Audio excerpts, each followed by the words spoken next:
need to go with it is state of Georgia. And so everybody knows a little about me. I've worked on this kratom issue for quite a few years, and we want what's best for Georgia, period. We want what's best for the safety of Georgians, period. And so we're going to keep an open mind throughout the process. We'll have public participation later. May not be today, but it will be at another meeting for sure to get input from everybody in the public. We'll make sure we get a notice about that if we run out of time today. But today is a tight schedule, so I want everybody to understand that. I'm going to let the committee introduce themselves, and then we'll get started. Like I said, one of the goals today was let's get the first meeting done. A lot of people's going to be here anyway. Let's find out some general stuff about kratom and go from there. But I'm excited being here. Like I said, I represent St. Simons, Brunswick, great community, and I was drawn into it because of that. We had a couple kids down there that were affected with the substance, and set to figure out which way to go with it now. So anyway, I'm gonna start down there with Chairman Meeks. If you can, we'll go from there across and back over, and everybody introduce themselves, and we'll go from there. Thank you, Mr. Chairman. Thank you. Thank you, Mr. Chairman. I'm Stephen Meeks. I represent House District 178, which includes Apple and Wayne, Bacon, and Pierce counties. I'm a tobacco farmer, cotton grower, corn and peanuts down in Wayne County. Thank you for the opportunity to be here, Mr. Chairman. Thank you. Representative Mathis. Thank you. I'm Danny Mathis. I represent District 133, which is Middle Georgia, Wilkinson, Twiggs, Bleckley, Dodge, and half Telfair. I appreciate being on this committee. Hope we can come to some resolutions on some things. Thank you. Thank you. Chairman Smith. Well, good morning. Good to see everybody out so bright and early on a Wednesday after a late night for some last night. I'm Tyler Paul Smith. I represent House District 18, encompassing all the Haralson parts of Carroll and Paulding counties. Thank you. Representative Ridley. I'm Jordan Ridley. I represent Southwest Cherokee and North Central Cobb, the Lake Allatoona area. Thank you for having me. Thank you, Representative. Representative Al, Dr. Al. Thank you so much. I'm Representative Michelle Au. I represent House District 50, which is in the North Atlanta Metro, Johns Creek, and a little bit of Alpharetta. And my day job when I'm not here is I'm a practicing anesthesiologist, and I have a master's degree in public health. Thank you.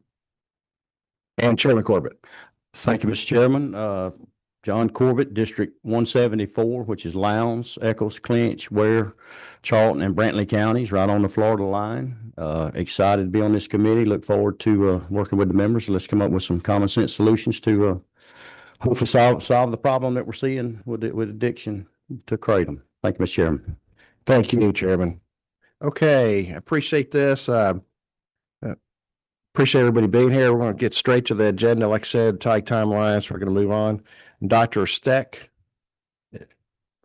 Dr. Steck comes from Emory University, and I'll let you tell you a little about yourself, and we'll let you get started. And she's got a presentation, and it's really appreciate you being here, and thank you.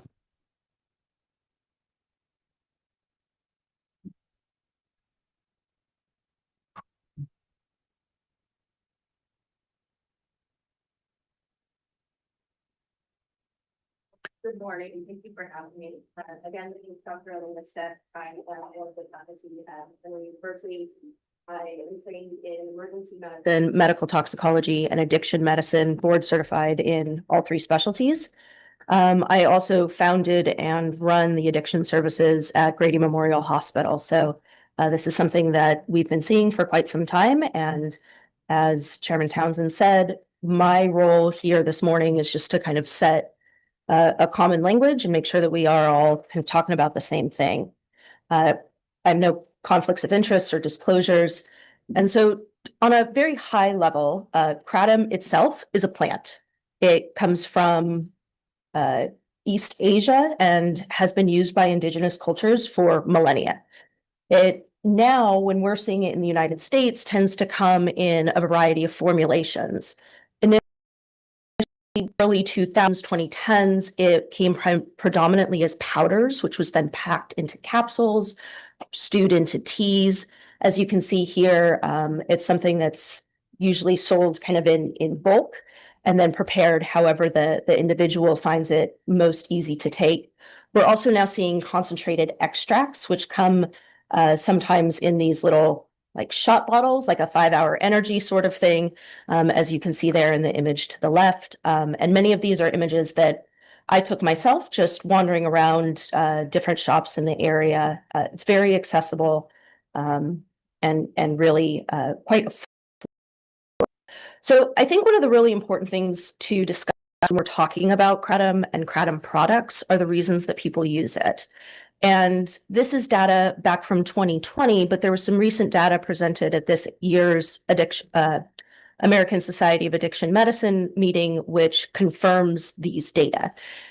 Most of the time, people are using this for treatment of pain. And these are not mutually exclusive categories. So you'll notice that the percentages add up to more than 100.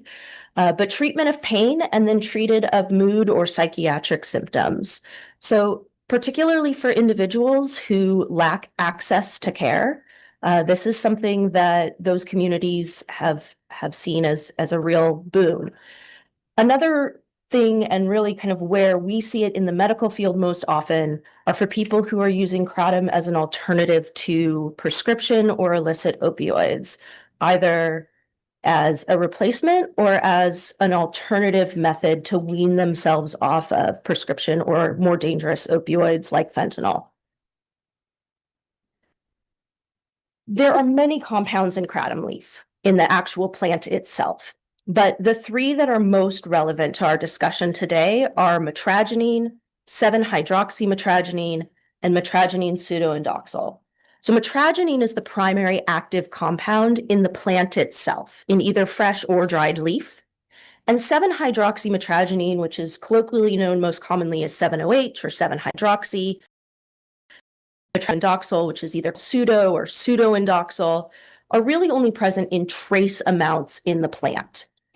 Both 7-OH and pseudoindoxyl are metabolites that the body produces. So when someone ingests kratom leaf, again, in whatever preparation they choose to ingest it, the liver will convert the metragenine to 7-OH and then converts that 7-OH into pseudoindoxyl. Now, the body does this in low enough concentrations that we really don't think that 7-OH and pseudoindoxyl are responsible for the effects that people are experiencing when they take whole kratom leaf. And I think this is an important point to make when we start talking about the different synthetic products that are now available. Because metragenine, while it is an agonist at the mu opioid receptor, which is the same mechanism of action as the other opioid analgesics, is a fairly weak agonist at this receptor. So it doesn't produce the same amount of respiratory depression. It does not carry the same risk of overdose as things like oxycodone, heroin, and fentanyl. 7-OH and pseudoindoxyl, however, are more potent agonists at that mu opioid receptor, which means they are stronger than, for instance, morphine. 7-hydroxy, for instance, when you look at receptor binding studies, seems to be about 10 times as potent as morphine. Now, again, I want to point out that data comes from test tube studies. We still don't have a really great sense of how potent this stuff is in humans because those studies just have not been completed yet. Many of them are underway, but you'll hear a lot of folks saying that 7-hydroxy and pseudoindoxyl are so strong. And that's true in a molecular sense, but we're still figuring out a lot of the landscape in humans. The effects vary based on dose. So if someone takes whole kratom leaf powder and steeps it in a tea or has a very small dose and gets somewhere on the order of 5 to 10 milligrams of the active ingredient, it tends to have some mild stimulatory effects, which people describe as being akin to having a strong cup of coffee or a couple shots of espresso.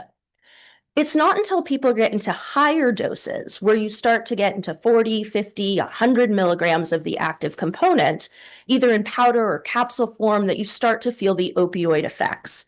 So our folks who are using this for pain or folks who are using this as an alternative detoxification regimen for other opioids are going to be using somewhere between 1 in 5 grams of powdered kratom leaf per day, depending on how much opioid effect they need to either control their pain, mitigate their withdrawal symptoms, or help with their mood.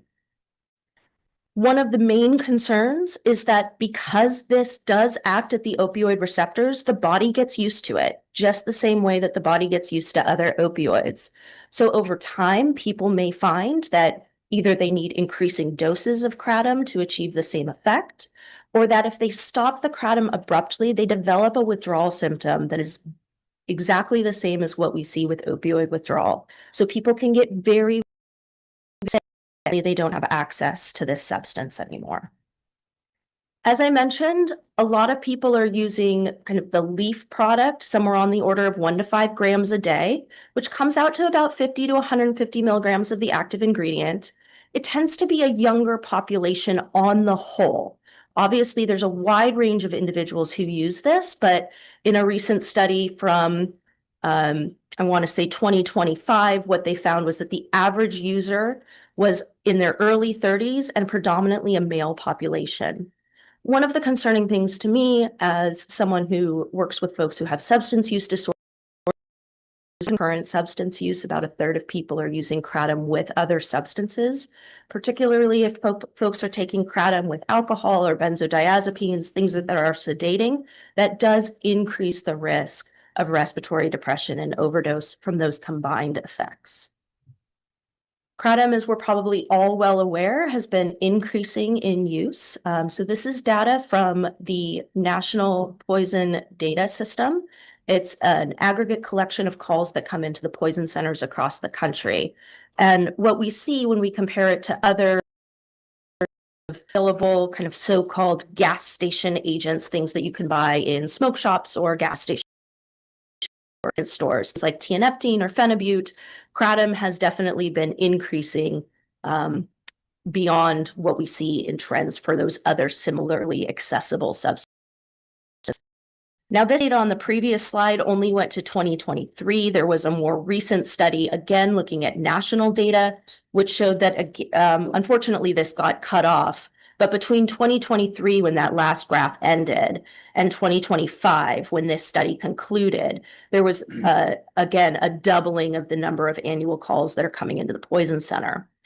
Dr. Filkins, who's going to speak after me, will talk a little bit more about the details of what's happening at our Poison Center in Georgia and the number and types of calls that we're getting. But these calls tend to be are asking us as toxicologists. Providers are calling and saying, what do we do to help this person who's in kratom withdrawal? So many of these calls are withdrawals. Some of them now are overdoses, particularly as we're starting to see the synthetic products more and more frequently. And so that brings us to some of these synthetic products. Now, again, if you go into a shop and you buy kratom leaf, again, that's the package on the right, you see that the metragenine content will be low. I mentioned that folks, to get those opioid-like effects, need somewhere between 50 and 150 milligrams. A single serving of this powdered leaf is about 20% of that lower threshold. So it really kind of depends on how much people are taking. But we can also now get these concentrated kratom extracts, where instead of a single serving being only about 10 milligrams of metragenine, a single serving in this extract on the left is 100 milligrams. This, from a product safety standpoint, is concerning to me as a toxicologist, because these are not universally child-resistant products. And so a child getting into this dose of metragenine can and have resulted in overdose where children end up admitted to the hospital in the intensive care unit. Kratom-derived products focus primarily on metabolites that I talked about earlier, the 7-OH and pseudoindoxyl. And again, these are much more potent than the metragenine itself. So the lower doses just indicate that you need less to achieve the same effect. Again, if you look at this little package, which is very, again, from a child safety standpoint, very colorful. These tablets are very small. They're very easily ingested. So my primary concern is children getting access to these. So, drug storage, drug safety, this is not child-resistant packaging. And a child getting into this much 7-OH could definitely end up in an overdose and a hospital admission. Similarly, when you start getting into some of the newer marketing, you can also buy 7-OH products as these kind of pastry or candy-like formulations. Each of these cones contains 50 milligrams of 7-OH. And this here, again, this is really a marketing thing. This is marketed as a kratom gummy, but it really is just 7-OH. So the packaging on this is not always consistent, not always well regulated. And again, you can open that and a kid just thinks those are gummies and eat them all. The pseudoindoxil has a problem. Again, packaging really easily accessible, consistent. Kratom is regulated differently in different states. Some places have just local jurisdictions that ban or restrict the sale of these products. Some of them schedule kratom, 7-OH, and pseudoindoxil as Schedule 1, so they're completely banned. And others have some different levels of regulation. For instance, you have to be 18 in order to purchase these products, or you can buy kratom leaf, but can't buy synthesized 7-OH or pseudoindoxil. So there's a lot of variability on a state-to-state level. So that's all I have for the moment. I don't know if there are time for questions, Chairman, or if we. Yeah, we have time for a few questions. Can you share the information to you? There's a slide for that, I believe, or a handout you gave. I may have sent it as a PDF for the packet. Yeah, but- it was this one right here. Mhm.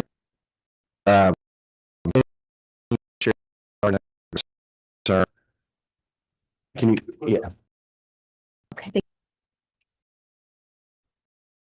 So one of the concerns that first led to the committee 4 years ago when we first brought the bill, the law was, but driving home from session and a gas station to get a Diet Coke and a candy bar, something like that, to hit I-16 because I have to have a wake-up call on I-16 sometimes. It gets kind of long and boring. My wife to call me, probably you guys do too. But anyway, before I got on I-16, there near the Chick-fil-A on Arkwright, and they were selling Kratom cupcakes right there beside the Reese's and Skittles. Now that's been alleviated since now we have it behind the counter or in a locked case. But the packaging, I can see what you're saying. That is concerning. And So- really, my concern is, the colorful marketing that's appealing to children, but just a safety thing. And this is true for any medication, not just for kratom. Any medication, folks generally do not keep their meds out of sight, out of reach, or locked up. And so for children to get into this, children are very fast. They're very sneaky. And if you drop something, they pick it up and they put it in their mouth faster than you can blink. So it's not always, and certainly not often, people being negligent, have on the kitchen table for their children to. It's just one of these things that happens. And unfortunately, as these products become more prevalent and more folks take them, it does increase the risk that children will be exposed. So again, I think product labeling, product safety, and product storage are really important things that we need to educate our consumers about. Thank you. Mhm. Questions, committee? Dr. Thank you. Searching here. A couple quick questions. And I think you were starting to lead to this. You're talking about labeling and boosting and those types of things. Thanks for showing that. Really helpful. How this is marketed. Is labeling for dosage, milligrams, standardized across formulations? That is a great question. It's not. It's incredibly not intuitive whatsoever. So one of the images I showed of the 7-OH Opia product, had the 4 tablets, and on the front it said 80 milligrams. And if you just looked at that quickly, you might think, oh, there's 80 milligrams in this. I should take one tablet at a time. But in reality, if you read the very fine print, the dose is half a tablet. And so the tablets are not scored. Mhm. They're very crumbly, and so it's difficult to dose. Similarly, if you look at the package of the leaf, the dose there was 1/4 of a teaspoon. And that's a very small amount. It's difficult to measure. And the doses in some products, if you look at pseudoindoxil products, they become even less intuitive. Or dosing be 1/4 of a tablet. Anyone's tried to ever break a tablet into half, let alone quarters, that's going to lead to some very inconsistent dosing. Right. And just to follow up on that, in terms of how a dose is presented, it obviously gives an indication for someone who isn't reading the fine print of how it should be taken. So, I think it's pretty reasonable for someone who picks up a pill or a tab to assume that one tab is one dose and not assume you have to break it into 4 pieces, which as we know is basically impossible. For the drinkable formulations, the shot. The shot, the 15 milliliters, Yeah. which is about half an ounce, is considered the standard dose. So Okay. the whole shot, but the amount of metragenine, if you're buying a kratom concentrate, is going to vary between products. So it's not a standard 100 milligrams per 15 mLs. Similarly, once you get into the liquid formulations of synthetic 7-OH and pseudoindoxil, those are equally variable in how much of each product they put in. Okay. Thank you. Okay, thank you. And Representative Mathis? This morning. When I did my introduction, I didn't say I was actually in. And I'm also was coroner office for over 30 years, also a licensed EMT. So I've seen a lot of different kind of overdoses and those type things. Well, that's not the real question I want to ask. One thing that disturbed me, if you said that the test it has not been completed on the hazards of kratom, did I understand you? A lot of studies currently ongoing trying to characterize clinical effects in general, both benefits and hazards from kratom use. We know on a very kind of general level that it alleviates pain, that it alleviates withdrawal symptoms, that some people find it helpful for mood. We also find on a very general level that it can be something that turns into a substance use disorder where people need kratom to function in their everyday life and can't stop using it. It becomes a compulsive thing, and that people can withdraw from it. So we know kind of those broad, high-level clinical effects.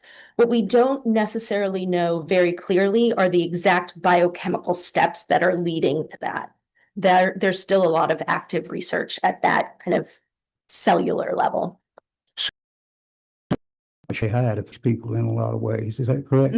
We do know some of it. For instance, we know that the active ingredients act at the opioid receptors. There are also some other neurotransmitter systems that they act on.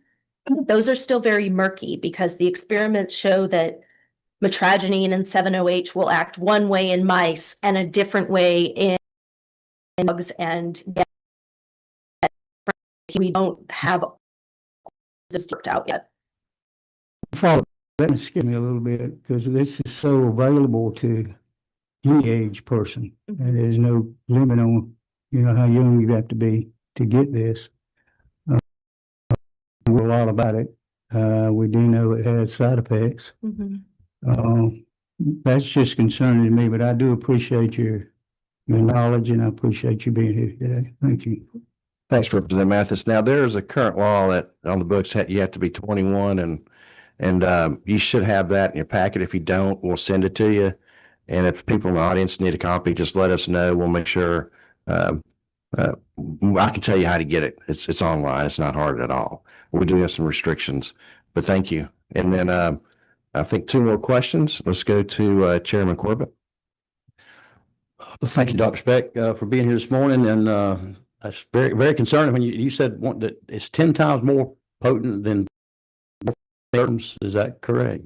That's what the initial data suggest. And again, that's test tube data. We're the prior question, we're still not 100% how potent it is in humans and how it compares to the other opioids that we know. That's still in process. And I guess several states have passed legislation, I mean, all the way from some ban it completely, some put guardrails on it as far as the age, the packaging, where it's located, who can buy it, where it's located.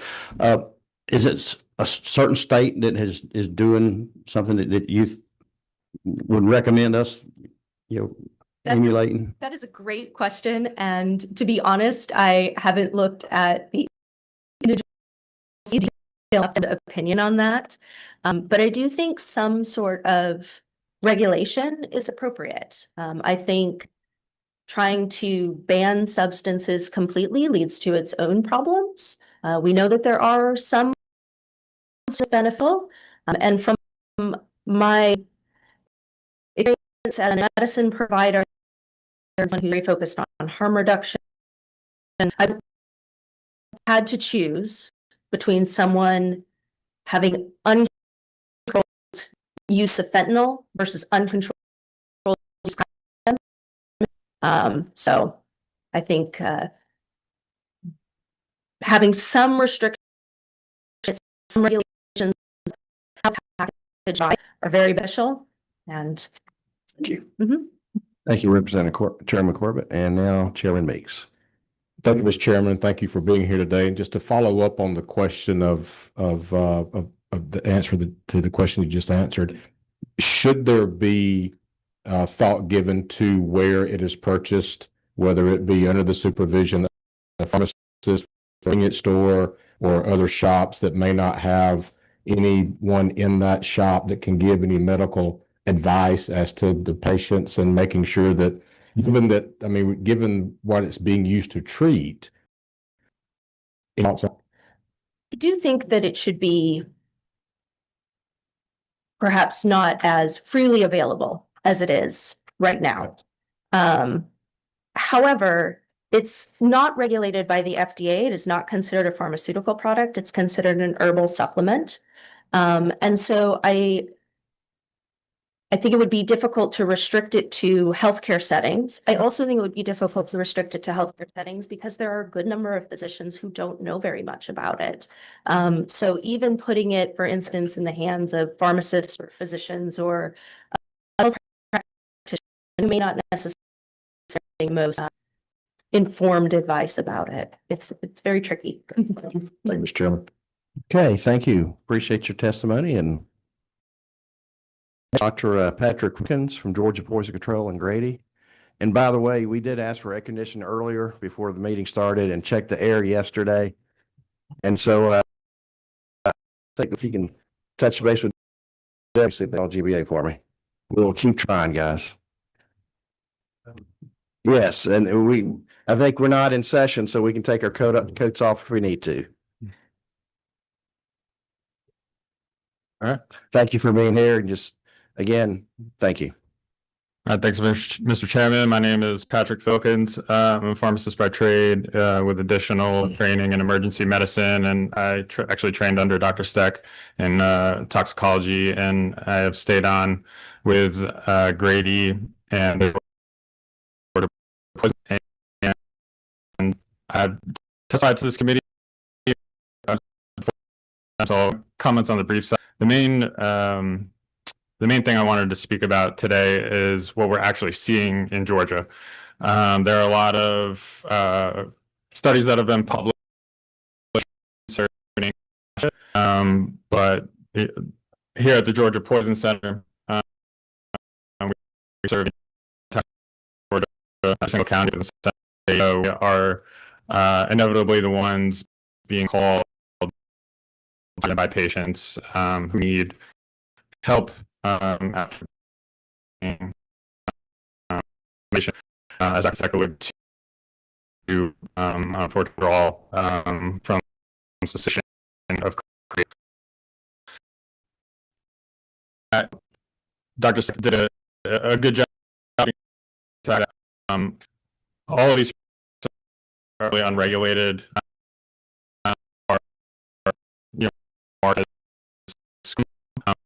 Study was and went to different stores and tested all the products as to what they actually contained. And despite being marketed as Kratom, up to 8 of them were actually just purified 7-hydroxymetragine products, which despite saying it contained 50 milligrams or 100 up 100 milligrams.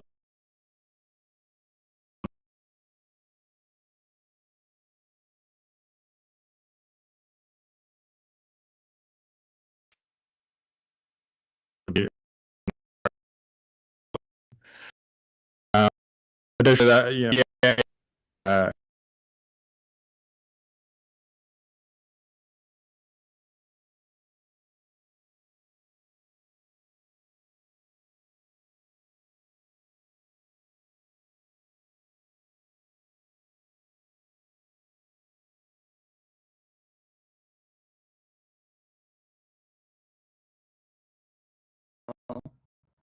Apologize.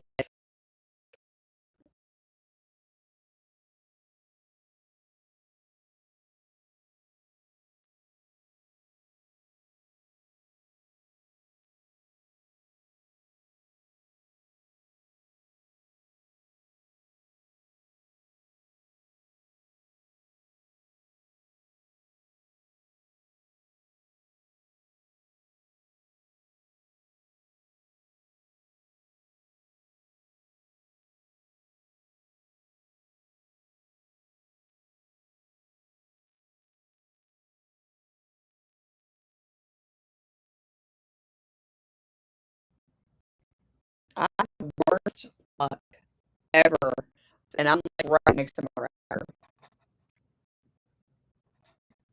But I'm trying to get it.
um, 13 year to date, well above the 400% increase. And in the same study in which they did secret shopper purchasing, 91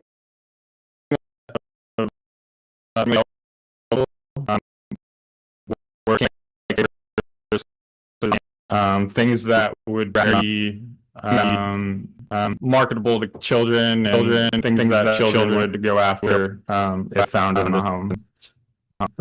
So, our current law has pretty good regulations that have been enacted to try to decrease the unsafe exposures to the population. But a recent study was published regarding states with these sort of restrictions compared to states with full ban. And states with these consumer protection laws had over 4 times the rate of severe medical outcomes that I alluded to earlier that we're seeing in Georgia. And they also have kratom detection and fatal overdoses 4 times greater than states with full ban. Although, you know, full ban is not going to completely eliminate the availability of kratom, but, you know, having murky regulations compared to full ban, at least with the data that we have now, potentially would indicate that full ban may be safer from a public health perspective. But, you know, I'll conclude my comments now and answer any Georgia specific questions that you have or any toxicology related question. Okay, we've got a few questions. I just want to say thank you for being here again and testifying. And I'm going as what I can see in order, and number 16 was first. So Representative Kendrick. All right, thank you, Mr. Chair, and thank you for your testimony. I just want to be clear about the studies and the fatalities that you mentioned. Are you talking about the pure leaf kratom, a combination of both of them? Because I know we've had a lot of conversation about the differences between pure leaf kratom and then derivatives of it. So I want to Yeah. be very clear. Of course. So one of the inherent kind of vulnerabilities, if you will, with the data, the coding system that we use to code all of these exposures, it can't keep up with the amount of products that are available on the market. So, you know, I can track a specific brand of an acetaminophen tablet. I can track a specific brand, you know, of a blood pressure medication, just because of the regulatory nature and in the manufacturing and lack of standardization. You know, it's coded generically as kratom. And we do have the availability now to see what our poison specialists are searching verbatim. So, you know, I can tell you if the name of the product indicates, you know, it's 7-hydroxy or pseudoindoxyl, but unfortunately, due to the marketing, most products are just saying it's kratom. So it's hard from our standpoint at the Poison Center, from, you know, a public health perspective, to really tease out the exact product and whether it 100% was, you know, pure 7-hydroxy or if it was pure leaf. Because again, they could be marketing it as pure leaf, but really, you know, we have no idea exactly what that product was. Okay, thank you. Okay, Chairman Meeks. Thank you, sir. Thank you, Mr. Chairman. Just to add on to that previous question, so can you tell us from the incidences that you know of whether those fatalities have been from the synthetic, I guess would be 7-OH version or the natural leaf? I would have to go back and read the specific charts. It's probably some information I could provide to you, you know, at a later date. But at the end of the year, we have to report all fatalities to NPDS, and it's at that point where we try to obtain, you know, medical examiner reports and potentially hospital records to really dive in and see if it was either related or a definite cause. But again, that's something that happens at the end of the calendar year. Okay, thank you. Thank you. And we'll follow up so we can get that info. Thank you. Okay, next will be Representative Mathis. Not Mathis, I apologize. Ridley over here. No. My apologies. Not a problem. I have two questions. Yeah, absolutely. So when you talk about the fatalities, did they have any comorbidities or was it strictly kratom overdose was the cause of death? Yeah, again, I would have to go into the chart and see what was coded to see if they had any comorbidities underlying, if it was reported to us. So again, I could, you know, provide. Because I think that's very important because, you know, saying, well, they had kratom in their system and that caused the overdose when they had stage 4 cancer and they were trying to take the pain. You know, it's not necessarily the kratom that killed them. It could have been the cancer. And then my second question, and the first lady started it, she said in her chart, she showed that it went up to 1,500 calls for a year for Kratom. And then she said afterwards, the last 2 years, it jumped to 3,000 calls. How many total calls does the Poison Control Center get? And how do those numbers compare to things like alcohol, marijuana, fentanyl, or heroin?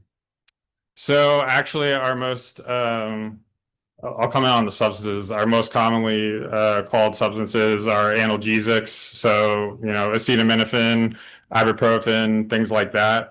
We really don't get called as frequently as you would think regarding marijuana or alcohol or even opioids. Unfortunately, we don't particularly get called on a lot.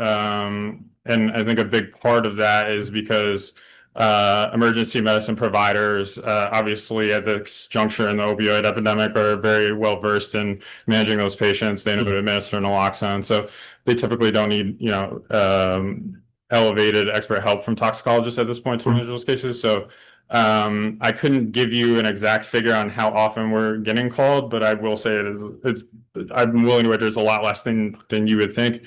And I'm sorry, the first part. The total number of calls y'all get Yes. per year. So the total number of cases that we manage varies year to year. Last year we managed about 75,000 cases. We're typically either the third or fourth busiest poison center in the country. Okay, so out of the 75,000, 3,000 or so were for Kratom. So that was, I believe Dr. Steck provided data nationally. So that Also, it was 3,000 nationally. correct. How many, like, do you know what the poison? Our year to date is 161 cases. So 161 out of 75,000. Well, to date, it would be. Okay, 35 or yeah, half that yeah. number. Yeah. Sure. So 161 out of 37.5. Yeah. Okay. Yeah. Okay. Thank you. Of course. Okay, thank you. And Representative Al. Thank you so much. I want to go back to that figure that you cited before, that there's been a 400% increase in pediatric exposures. That was up to 2025. So 2025, yeah. Obviously, the point of a study committee ultimately is to develop policy recommendations that we can work on as we come back into the next session and sessions beyond. Let's talk just for a second about the marketing and the flavors that you cited as being contributive to pediatric exposures, in particular because of appealing to young children. I think we could probably all agree, regardless of our stance on this, that children should not be taking the substance that is illegal for people under 21 to get in this state. Can you talk a little bit about your perspective on something we've talked about with respect to, for example, vaping, where we restrict the type of marketing and the types of flavors and presentations that can appeal to a younger population, for example, fruit and candy flavors, how it is marketed, to whom these ads are shown. With the vaping, something that we've talked about a little bit more, how it's presented commercially is oftentimes vapes are presented as a safer alternative for cessation. Sounds a little bit familiar in the setting, right? For smoking cessation, but I think it's maybe a little bit more of a dubious claim when you're trying to talk about smoking cessation for an older population, but you're selling cotton candy flavored vapes. Do you think there's a role for that type of flavor restriction or marketing restriction in kratom sales? Certainly, I think in addition to minimizing the appeal to, and I won't even say pediatric population. When I say pediatric, that is patients 6 years and under. So obviously, a 6-year-old is not going into the gas station and purchasing these products, right? It's more so if it's laying around in the home, they think it's a gummy worm or what have you. So in that regard, I think there's no reason to have marketing such as that. You don't have to appeal to the adult population. I think a lot of people who are using this product know what they're using it for, and there's no reason for it to be more accessible or more appealing to children. Additionally, there should certainly be packaging restrictions. I think a big poison prevention initiative historically has been child-resistant packaging, and specifically, if they're capsules being in a bottle that children under the age of 6 can't open, within 15 minutes, something such as that. So I think that's another potential initiative that could be undertaken is preventing the sheer amount that these children can be exposed to. And, you know, that is historically done with all, you know, over-the-counter medications through child-resistant packaging. Okay. Thank you very much. That's it. All right. Appreciate you being here. We'll touch base again. Appreciate your involvement and work with Georgia Poison Control. Next will be Jeff Breedlove, CEO of American Addiction Recovery. Also, I want to give a special shout out to Dr. Sam Parks Brown from, I believe, our regional director, FDA. Yes, thank you for being here. And welcome to everybody else, like I said earlier. Mr. Breedlove. This, I shut it. Yes.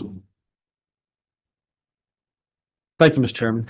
If it please the committee, I'm Jeff Breedlove, and I am the CEO of the Georgia-based American Addiction Recovery Association. More importantly than that, I'm a person in long-term recovery from addiction. I was in active addiction for 30 years, and I'm blessed to have been in recovery for 9 years. Of course, during that time in recovery, I worked here at the Georgia State. Don't hold it against me, but it was the Senate. Sorry. Apologize. But I was a policy analyst for you. I worked for Governor Deal. I worked for Georgia members of Congress. And, you know, I was in active addiction. And I'm blessed to be standing before you as a survivor. You honor families and survivors by talking about this policy issue. So first and foremost, let me make sure on behalf of everybody impacted by this that I say thank you for taking time out of your schedules to talk about this policy issue. You know, addiction itself, opioids and fentanyl are the #1 cause of death for Americans 18 to 45. And the #1 industry impacted is construction, and the #2 is agriculture, and the #3 is hospitality and entertainment. And those are all things important to our job base in Georgia. So people in my space, this is a complex issue. And I was back there praying about what I was going to start out with. And I got to say, Mr. Filkins, what a great presentation. And I think the thing that should scare all of us to death is the secret shopper phenomenon. And he's not the first leader in this state. Others have shared at conferences about the secret shopper and the testing at places like UGA. It's never what's on the package. So I thought I was going to say profoundly that there were two kinds of people you're going to hear from in this process. But I realized listening that I was wrong. There's three. There's three types of people you're going to hear from as you do your important work. One group of people are going to be people that stand before you and they're here for public health and public safety. And they don't stand to profit personally from anything they testify about. Then you're going to hear from some people, some of my brothers and sisters, some wearing these shirts, some dear friends, that really believe Kratom helps them. And it probably does. And I wouldn't begin to argue with them because they probably got one of those packages that actually was healthy. And it probably does help them. And I hope they get to testify and we hope we hear their voice. But y'all, you're going to hear from some people who believe that greed is good. And they're here to exploit my brothers and sisters in active addiction. They can say whatever they want to say to you over these next weeks and months. But this is the number right here. 233. And it's a number for you to consider. And each of you will react to this number differently. But that's the number that the CDC says has died nationally from Kratom. Maybe that number's okay with you. It's clearly okay with some people. Not okay with me. You see, I'm going to speak for people who can't speak today or won't speak today. Because the #1 danger around addiction that most of us believe in our community isn't any substance we put in our bodies. It's the stigma around the disease.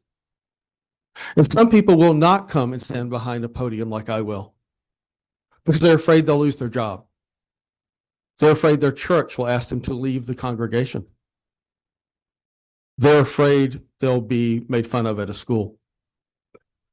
So I want to say this. Medically assisted treatment is important. There are multiple pathways to recovery. And we should support legitimate, scientifically based products that help one of my brothers and sisters who are still in active addiction find long-term recovery. Our brother and sister in recovery sustain recovery. I'll be the first one at a podium to say, make that product legal, affordable, free if necessary. This ain't that. This ain't that. Representative Kim Schofield, she held up a picture at a prior study committee meeting, or maybe it was a committee meeting, of Funyuns sold in her district. And by the way, I don't live in her district, but I live very close to it. I live right here in downtown Atlanta. Funyuns. You know who that was aimed at? It was aimed at our kids. It was aimed at our busy parents who run into the convenience store, grab the product, throw it at their kid in the back seat on the way home from their second job. And by the way, 233, that's deaths.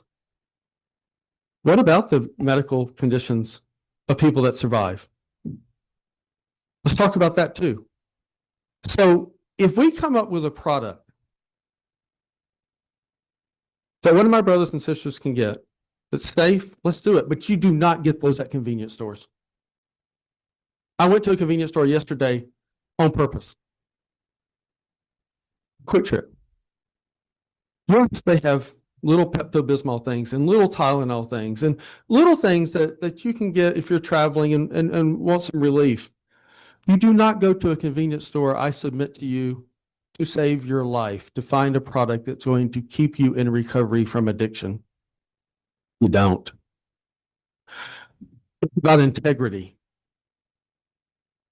If the men and women pushing this product and asking the state to allow them the privilege to compete in the free market with their product really cared about people, they would be tripping over themselves to make sure the product was full of integrity, and they had medical associations endorsing them left, right, and center.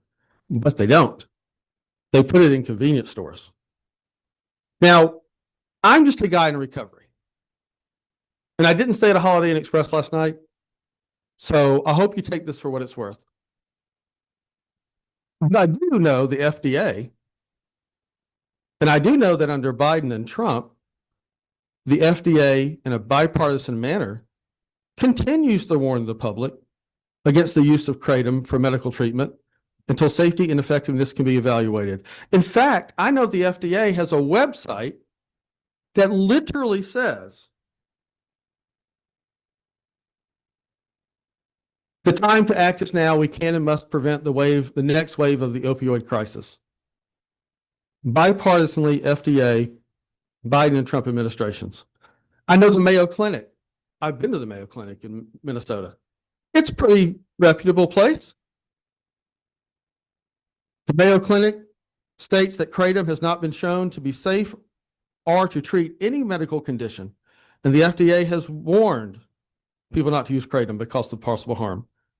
The American Psychiatric Association, not a hotbed of conservatism, a bipartisan group of professionals. They consider kratom to be opioid-like components having the potential for dependency and addiction. Our Attorney General, Chris Carr, on November 13th, 2025, issued a formal warning to Georgia about this very topic, that it was dangerous for Georgia. And I want to say to the first testifier, when she commented that, well, compared to fentanyl, this is safe. I got news for you. Compared to fentanyl, that nuclear material in the ground in Iran, that's safe too. Fentanyl is a weapon of mass destruction, and a little bitty grain on the top of a pencil can kill you dead. So of course it's safer than fentanyl. But it's not safe. It's not. Not today. Not with the packaging. Not being honest. So look. Clinic says more than 3,400 kratom use poison reports from 2014 to 19. The 233 deaths according to the CDC. 7% of the overdose deaths in Georgia involve kratom. And I saw this morning in this room. The GBI autopsy data, according to the state medical examiner, kratom contributed, according to the GBI, to at least 5 deaths in 2016 and 11 deaths in 2017. In DeKalb County, Georgia, the coroner reported that kratom chemicals appeared in autopsies 6 times in 2025. 6, 11, 5. Those are not big numbers to a committee, but they're big numbers to a family. They're big numbers to a community. Those are Georgia families. Those are Metro Atlanta families who probably won't come here. They went to a funeral over a product that we're letting be sold like the Wild Wild West. And somebody's making money off of my brothers and sisters. And it's got to stop. So my recommendation today is this.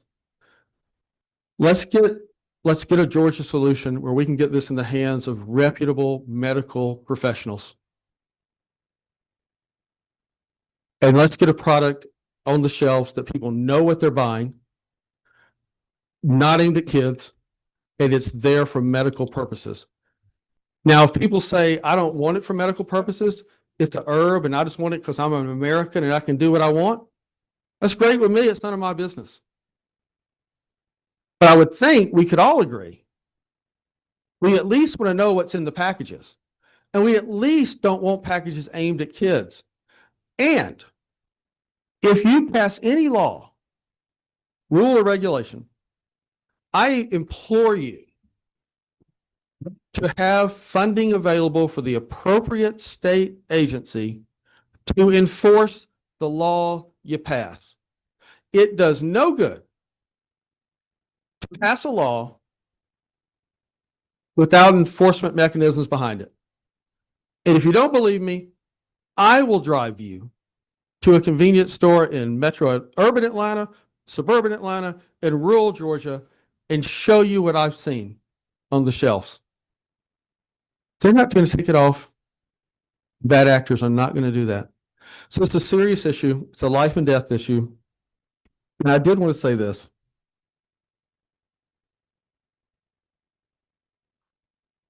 We're going to hear people, I'm a prohibitionist. I'm intolerant. I don't care. No, I care about the people behind that 233 number. I care about the people who are so ashamed of what happened when they sought a relief. Let me be real for a minute, then I'll end, Mr. Chairman. Thank you. Oh, I was in active addiction.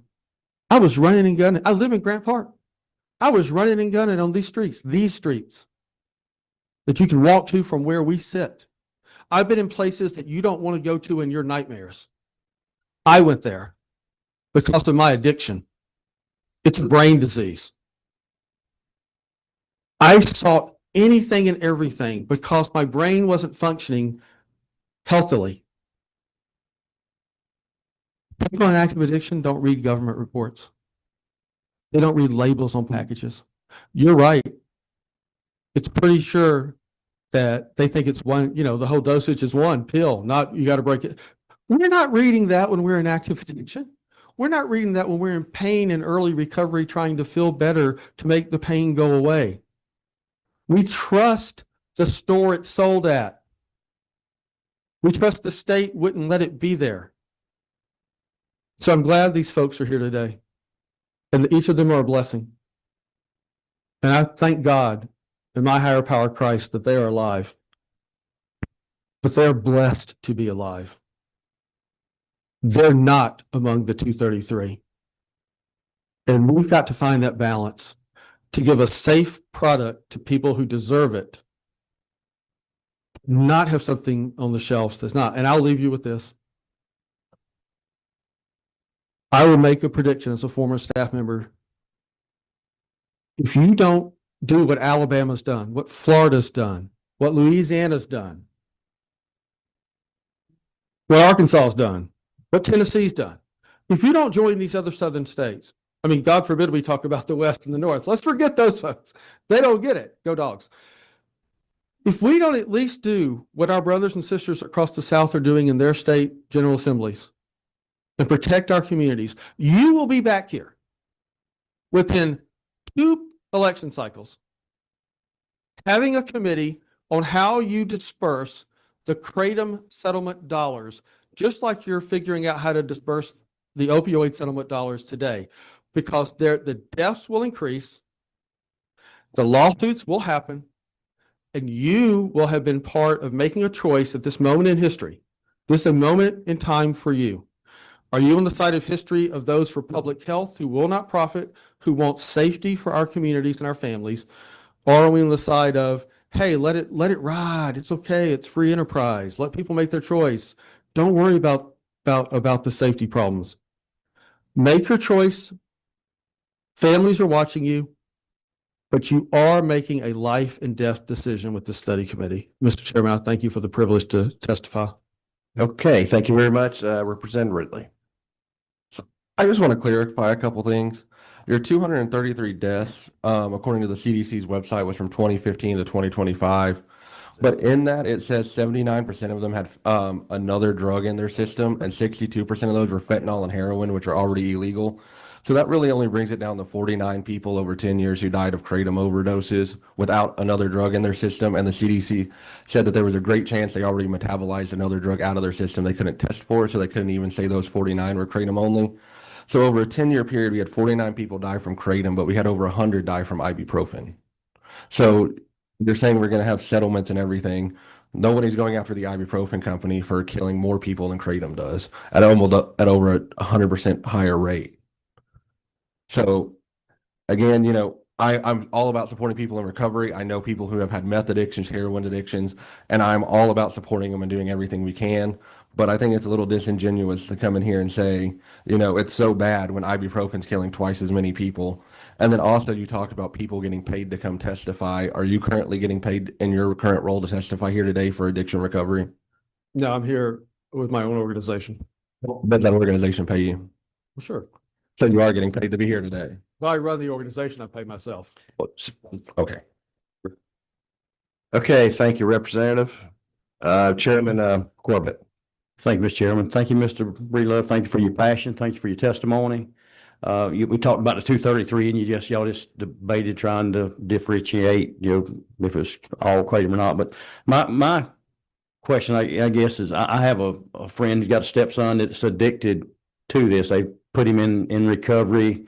He stops breathing from the kratom, and they put him in a recovery, trying to get him off of the kratom. Is there a number of, or do we know the number of people that's in recovery for kratom abuse?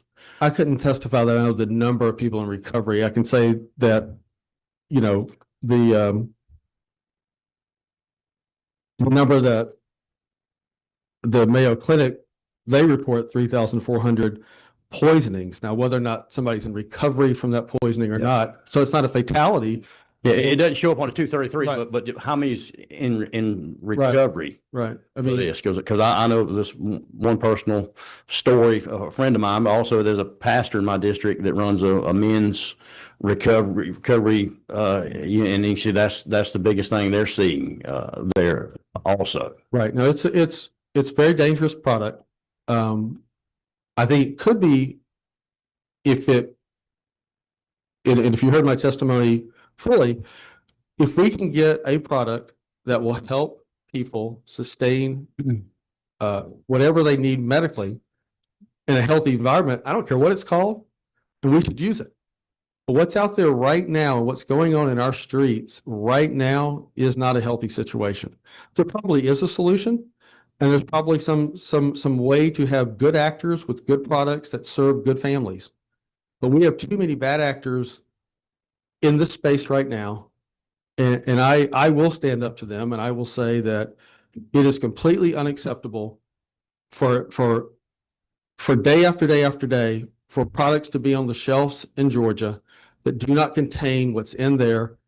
And we may not know the exact numbers, but we all know families are being impacted by this product. It's not safe. It may be not as dangerous as fentanyl. It's not as safe as something governed by a medical doctor and approved by our medical authorities. Thank you. Okay, thank you. And one thing, also, Mr. Breedlove, reason he's testifying today, he is an addiction recovery specialist and he sees many different cases. And so that's why he's here today. We all will be asking questions, who's taking money, whatever.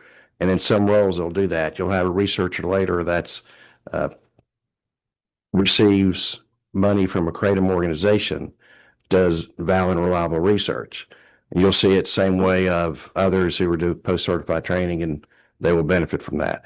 But in this case here, he is testifying because he is an addiction recovery specialist, and he does a good job with that. And he's well respected in the recovery community. So appreciate testifying. Kendrick, representative, real quick, because we got to start pushing it. Well, I'll ask them offline. Okay, thank you. Okay, Mr. Breedlove, thank you very much. Chairman, thank you very much. Okay, next up will be Dr. McCurdy, University of Florida. Appreciate you being here from Gator Country, and let you introduce yourself. And the rest of the speakers, we do have a full schedule, so we want you to kind of get to the point too where we can ask questions, because our committee is asking questions, as you can tell. I appreciate that. And committee members, as you know, we're not taking a break. So if you do have to take a break, please go do that and come back. We understand that very much. Dr. McCurdy, thank you very much. Thank you. And thank you, Mr. Chairman. Thank you, committee. I'll start by saying I'm a proud graduate of the University of Georgia. Go Dogs. And it was a hard day when I had to take that job at Florida. But Thank you. but That's on the record. they pay the bills. So I don't know if my slides are able to be shown. We had them loaded. We practiced yesterday, I promise. I am well, as of yesterday, I was just promoted to University Distinguished Professor at the University of Florida. I serve as the eminent Frank A. Duckworth Eminent Scholar Chair, Associate Dean for Faculty Development, and Director of our University of Florida Center for Translational Sciences Institute Translational Drug Development course. So my research is in basic science primarily, and moving drugs into the marketplace. We do drug discovery and drug development. I also previously served as the American Association of Pharmaceutical Scientists president in 2017 and 2018. I'll address the funding situation up front. We've received well over $100 million in federal taxpayer dollars for funding our research. We've received close to $1 million in private donations from Kratom companies, individuals that were supporting our work. Those donations have gone into the University of Florida Foundation and unrestricted access funds for me to control. The donors have no control over or say so of how those funds are utilized. So I want you to realize that there's no influence from those donors. I greatly appreciated, and they allow us to do more science than we can. So I want to go back a couple steps and talk about where this came from. This is traditional use in Southeast Asia. This is a tree, and this is leaves that are picked off of a tree in Malaysia and Thailand. In Malaysia, they make a decoction or a tea from the leaves, freshly picked. In Thailand, they actually chew the leaves, similar to like what we would hear about coca leaf chewers in South America. Now, the leaf material itself has been used for hundreds of years in Southeast Asia with no issues of harm or problems, so to speak. Most of the material that comes into the United States actually gets imported from Indonesia, not from Malaysia and Thailand, but Indonesia is just a little further south. Same kind of environment, same things like that. The material itself, kratom, is illegal for sale in Malaysia, but you can see at the bottom right hand of that, at that picture there, that's a roadside stand out in rural Malaysia. You can buy this stuff very easily anywhere, and there's no real enforcement on the selling of it being prohibited. Thailand actually outlawed kratom in the 1940s because it was cutting into their opium tax revenue. A few years ago, they actually made it legal again in Thailand, and they have a thriving controlled business in Thailand. So these products are still being used over there. And I want to talk about what the difference is in the United States. And we've already heard a little bit of this, but the biggest difference is that we have things other than leaf. Okay, leaf is all that's used in Southeast Asia, although they're starting now to sell extracts there as well. But the way that I like to equate this is the way that we treat alcohol in this country. So alcohol, we all know, is divided into many categories. We have your light beers and your seltzers. We have your craft beers. We have your wine. We have your fortified wines. We have your spirits. And then we have things like Bacardi 151 and Everclear 190 proof, right? We don't call all these things just alcohol. We specify those categories. Unfortunately, with kratom, it is all considered the same thing. And all of those products fall into what I call sort of a garbage can description of kratom. And the differentiation of these products is really the problem. So leaf products have been the most studied, particularly in humans, and I'll talk about that in just a moment. And then, as we do in America, we supersize things, and you've heard already about the extracts and the concentrates, and unfortunately now these semi-synthetics, which aren't even any longer part of the plant. But I'll talk about that as well. We do think there's strong therapeutic potential. These are studies that are ongoing. We just had an investigational new drug application approved by the FDA to study mitragynine or mitragynine, the major alkaloid in the plant. That was after about 8 years of study with the National Institute on Drug Abuse and the National Center for Advancing Translational Sciences. In and all, that was about $80 million worth of taxpayer dollars that went into the development of this product. That product is going into human clinical trials very soon. I meet with National Institute on Drug Abuse officials next week to discuss that project.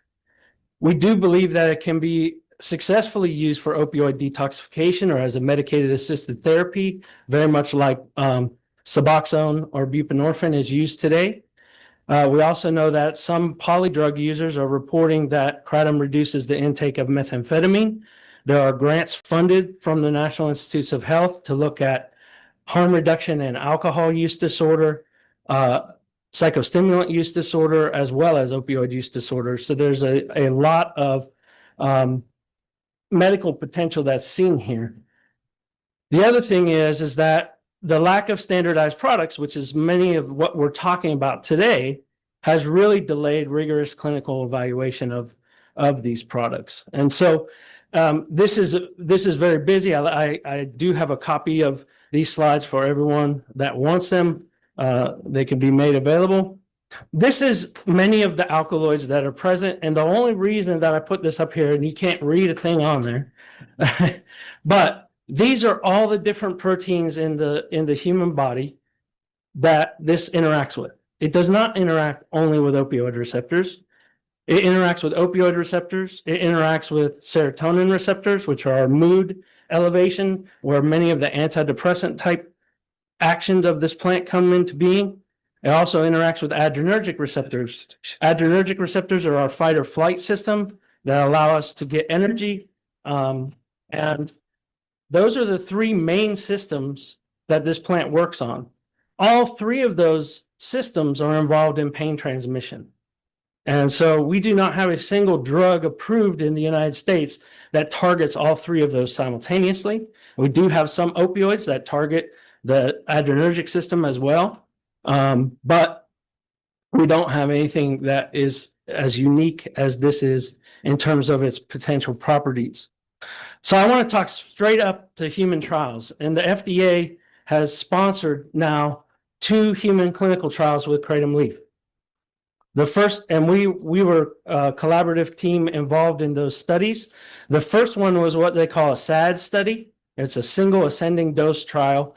That manuscript actually is published now, and that study investigated a single ascending dose. So they start with a low dose, 1 gram of leaf material.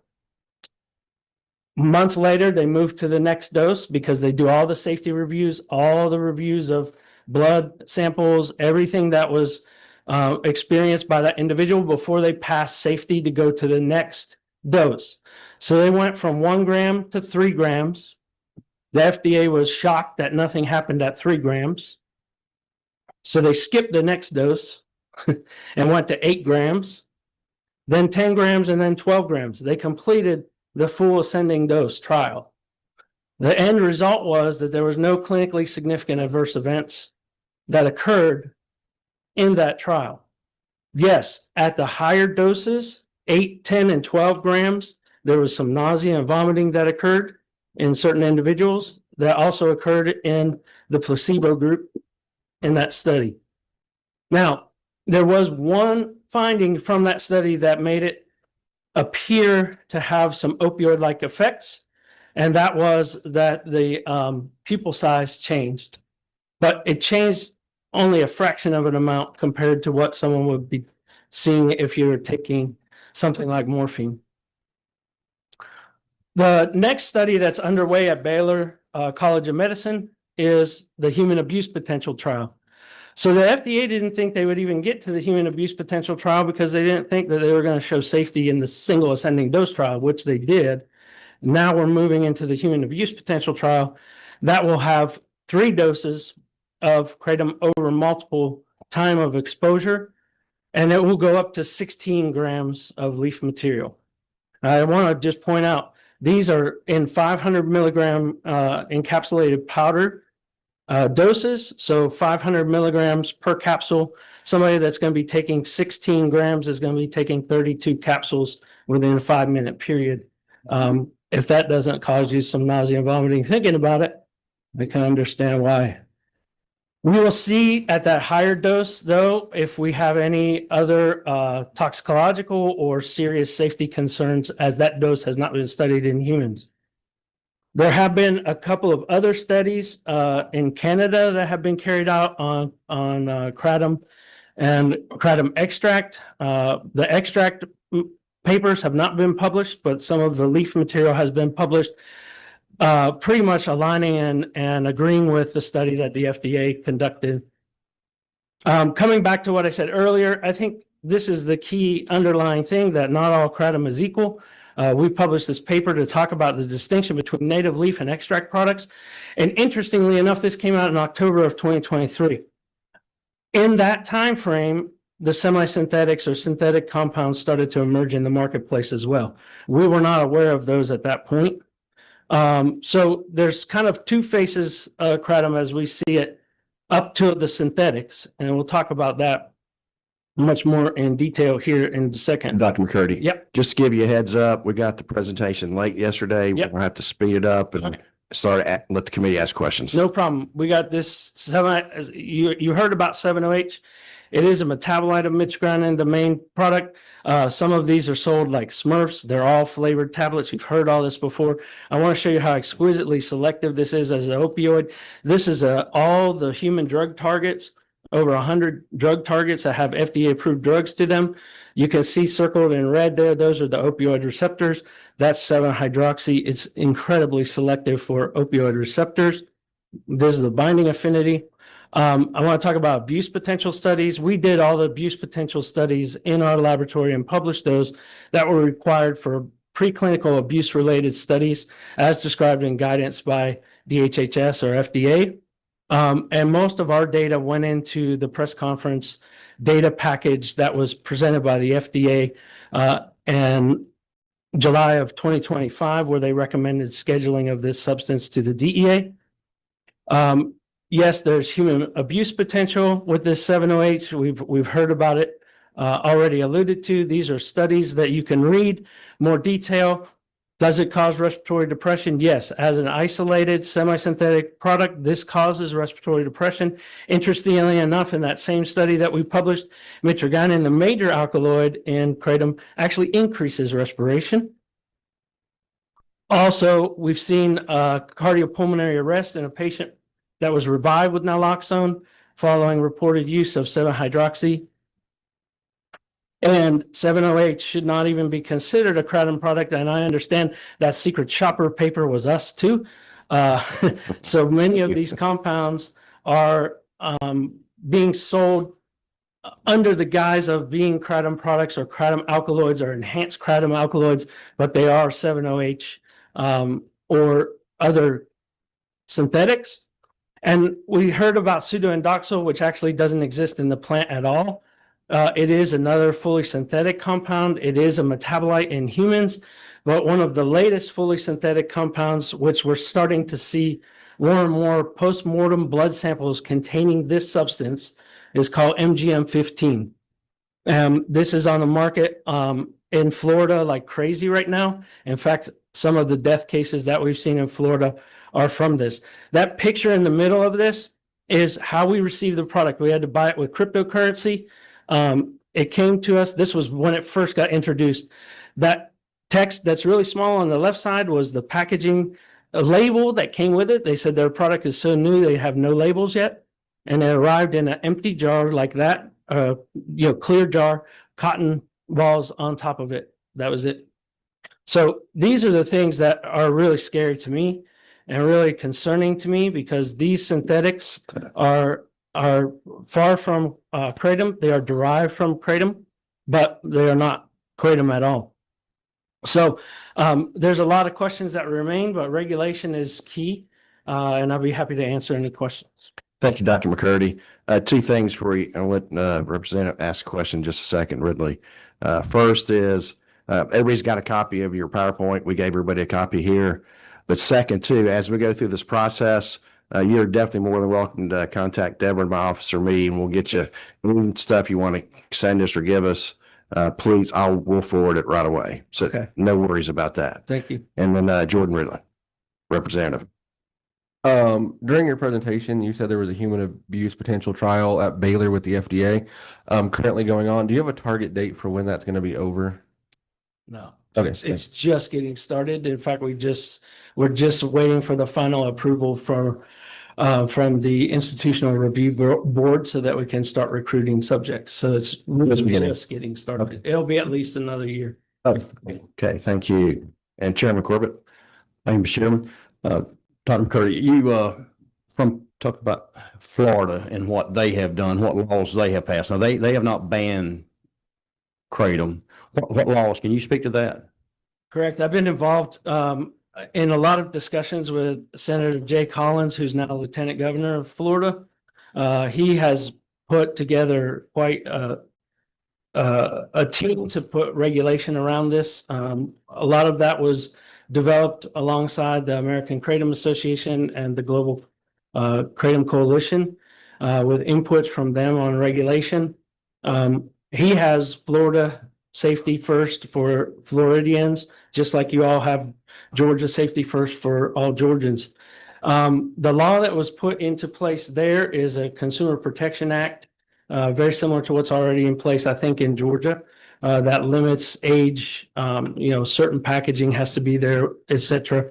I'm not fully versed on the entirety of what that is, because every session it seems to come back up for a little more refinement. But what Florida has done is put an emergency ban on these synthetic products. Thank you. And I guess one final question for me.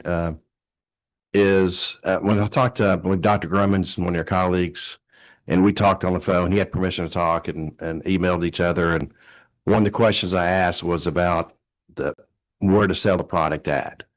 And he seemed to be more apt to where at least that person, let's say my neighbor, can go to the pharmacist or someplace if they don't see their doctor. Is it safe? Like Joe could be on blood pressure medicine, so he doesn't need to take that. In your eyes as a researcher, do you have an opinion yet? And you may not, of the way we have the law now. Is it fully safe like in a convenience store type situation, or is it better where they can ask a professional and not have a prescription, but just ask a professional, hey, these are my meds. Am I safe to take this product? So I didn't mention my original training and licensure is as a pharmacist. So I actually wear that hat too. And I am fully supportive of much more information around these products when they're sold. And that should be done by someone who's educated to a point, at least. They don't necessarily have to be a medical professional. In my ideal world, you would put this into a dispensary just like you do cannabis. And that way the material is authenticated. We know the sources, that material has been tested, verified to be what it says to be on the label. But I think that's probably a heavy lift. Obviously, the biggest problem with the legitimacy of these products at all is where they're available. I mean, you can't go into Walmart and buy it. You can't buy it on Amazon, but you can certainly buy it at the convenience store. Many of the retailers or vendors, manufacturers have their own websites that you can buy it from. But again, those tend to have a lot more education because it's in a website. But to the point of the earlier speaker, a lot of people aren't reading all the information that's there either. Okay. Thank you very much. Appreciate you being here. Thank you. Okay. Next we have Robert Durkin. He's counsel to AKA. And time permitting too, we're going to try to Representative Reeves is here as well. And I've got to get him on the agenda between somebody. So we'll look at that as well, committee members. Okay. Mr. Durkin, thank you. Thank you, Mr. Chairman. Thank you, committee. I am a thorn among roses. Even earlier today, Chair Townsend said I might have been a better fit for a different meeting in front of the committee. If that's the case, I'm more than happy to do that. But I'm a practicing attorney. My name is Bob Durkin. I'm outside counsel to the American Kratom Association. I represent numerous other clients that manufacture and distribute food, dietary supplements. Some of these folks distribute products that contain kratom. I'm also a pharmacist. I have a master's degree in molecular biology. I was a captain in the Army for 6 years, where I was residency trained and board certified in nuclear pharmacy at Walter Reed Army Medical Center. I worked at the Federal Food and Drug Administration for about 12 years. I started in the Center for Drug Evaluation and Research, where I worked on pharmacy compounding, unapproved new drugs, over-the-counter drugs, fraudulent drugs. I worked I was on a crisis management team at the Food and Drug Administration, where my job was to lead a team of folks that when an FDA regulated product was hurting people, it was our job to get it off the market as quickly as possible to contain it. We did a lot of work with CDC and state authorities. I did food defense for a couple years. That's where a small group of people make sure that our food supply isn't intentionally contaminated by a disgruntled employee or a state actor. And then I was fortunate enough to work for 6 years as the deputy director of FDA's Office of Dietary Supplement Programs. In this role, I was responsible for policy. I was responsible for operations. I supervised the people that did good manufacturing practices, reviews of inspections. I supervised folks that reviewed dietary supplement labels. And more importantly, the new dietary ingredient notification team. When a new dietary ingredient is brought to market, sometimes it has to file a notification with the FDA. It's not an approval process, it's just a notification process. And I led that team. I supervised the team that reviewed those. And I've probably signed about 100 or so, maybe 150 response letters to new dietary ingredient notifications on behalf of the Food and Drug Administration. I'm a former regulator. My role when I typically testify in front of committees like this is to provide context about regulation. You mentioned that there's someone else from FDA in the room. I welcome their input or to check me if I say something a little off. I'd love to meet them later. I heard some things earlier that I can provide some context around. I heard kratom's not regulated. Kratom is regulated. If kratom is sold as a food or a dietary supplement, it falls under the jurisdiction of the Federal Food, Drug, and Cosmetic Act. It also falls under the jurisdiction of Georgia's food and drug statutes and regulations. Kratom is a botanical. One of the problems that I've heard today is that kratom is a bucket. As Dr. McCurdy said, and even the first two folks that testified had said, kratom seems to be, everything is kratom. Leaf is kratom. An extract from the leaf is kratom. Unfortunately, the synthetics now are being called kratom, 7-OH, 15-MG. Those are definitely not kratom. Those are contaminants in kratom. Those are things that legitimate kratom distributors make sure aren't in their product. At this point in time, there are many of my clients that manufacture kratom are registered as food facilities with the Federal Drug Administration, Food and Drug Administration. They're registered with FDA. FDA knows where they are. Some of my clients have been inspected by FDA for their good manufacturing practices. FDA does their job. They evaluate the GMPs. They give them observations to correct, and they leave. They don't seize the kratom.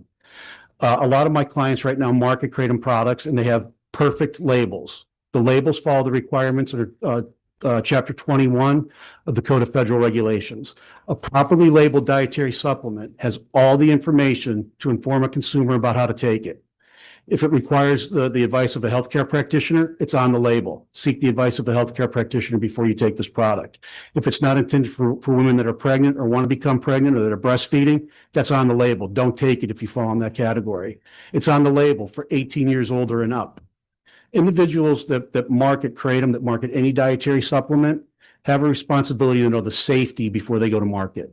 And that safety is based off those conditions of use. If your product is labeled for 18 and up, that's how you have to know it's safe. You have to know it's safe for 18 and up. If it excludes people on heart medication, if it excludes people with liver disease, if it excludes pregnant women, you don't have to know it's safe in them because you've just told them not to take your product. I wonder if some of the reason that there's an increase in awareness about kratom and that there's more reports about kratom is because products now are actually labeled as kratom. There's a label out there to inform a consumer, a healthcare practitioner, a regulator, or a law enforcement officer exactly what they're dealing with. 10 years ago, kratom was sold in baggies. It was sold in baggies with marker written on it. We've come a long way in the last 5 years. Like I said, they're registered food facilities. They're registered with the Federal Food and Drug Administration. They put out labels and products that comply with federal requirements. And in the state of Georgia, products comply with your requirements. They comply with your KCPA. They're kept behind the counter. Children don't have access to them. They're responsible to make sure the person buying them is over 21. So you've already done a lot to regulate kratom. One of the earlier witnesses said they suggest don't ban it, regulate it. In my experience, when you ban something, you create an underground market. You create a black market. It's not going to stop it from coming down Interstate 95 into your state. It's not going to stop people from buying it online. What it's going to do is it's going to make your KCPA irrelevant, and people are going to stop following it. It's going to limit your jurisdiction to take action on it when it's in the state. You should regulate it, not ban it. I think you have an enforcement problem. I think you have a data problem. Everything's kratom. Everything's not kratom. There's kratom leaf, there's kratom extracts, and then there are these horrible synthetics, 7-OH. A lot of what I heard earlier being described about addiction and adverse events really seems like it's attributable to 7-OH. We heard one witness when you said, what actually caused the deaths? And he said, I don't know, I'd have to go back and read the cases. Think about that. They're using data, but yet they have to go back and look at the case reports before they can tell you what that data really means. I think you have an enforcement problem. I think you have a data problem.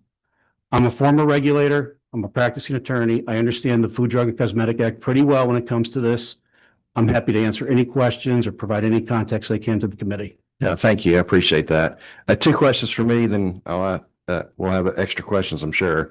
Customs, I know where I read recently where if it's, they will at times seize or burn the shipments from kratom. Thank you. It's Sir, got to be I'm labeled. very sorry, Chairman. At time, I read where if it's labeled as a for medical use or a food product, it can be banned. It can be seized by customs. Does that still hold true that you know of?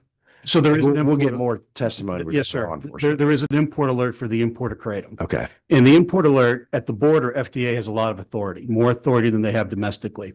Domestically, if they want to seize a product, they have to have evidence that it's adulterated. They have to have evidence that it violates the act. At the border, it's an appearance standard. It appears like it violates the act. So FDA has an import alert 5415, which allows them to pull over, detain kratom. They send the responsible party a letter, a notice of action that says, hey, I have your kratom. Why do you think it's legal? Now, I don't do imports. It's not what I do, sir. And what I'm told is that folks provide to Customs and Border Patrol, to FDA, proof that kratom is an old dietary ingredient or proof that kratom is under a new dietary ingredient notification, which I can say there are at least 9. There are at least 9 NDINs that have been sent to FDA with the basis for safety of kratom. And I'm told, I've never experienced it, that when FDA receives this information, they release the shipment. Okay. Thank you. And 17, Chairman Corbett. Thank you, Mr. Durgan. We talked about the phantom shoppers that was going around buying this stuff off the shelf, and then they were testing it at much higher percentage of the 7-OH than what was. Any states that have put guardrails on the 7-OH, the synthetic kratom, who inspects it, who enforces it, and what are the penalties if somebody violates that? Can you?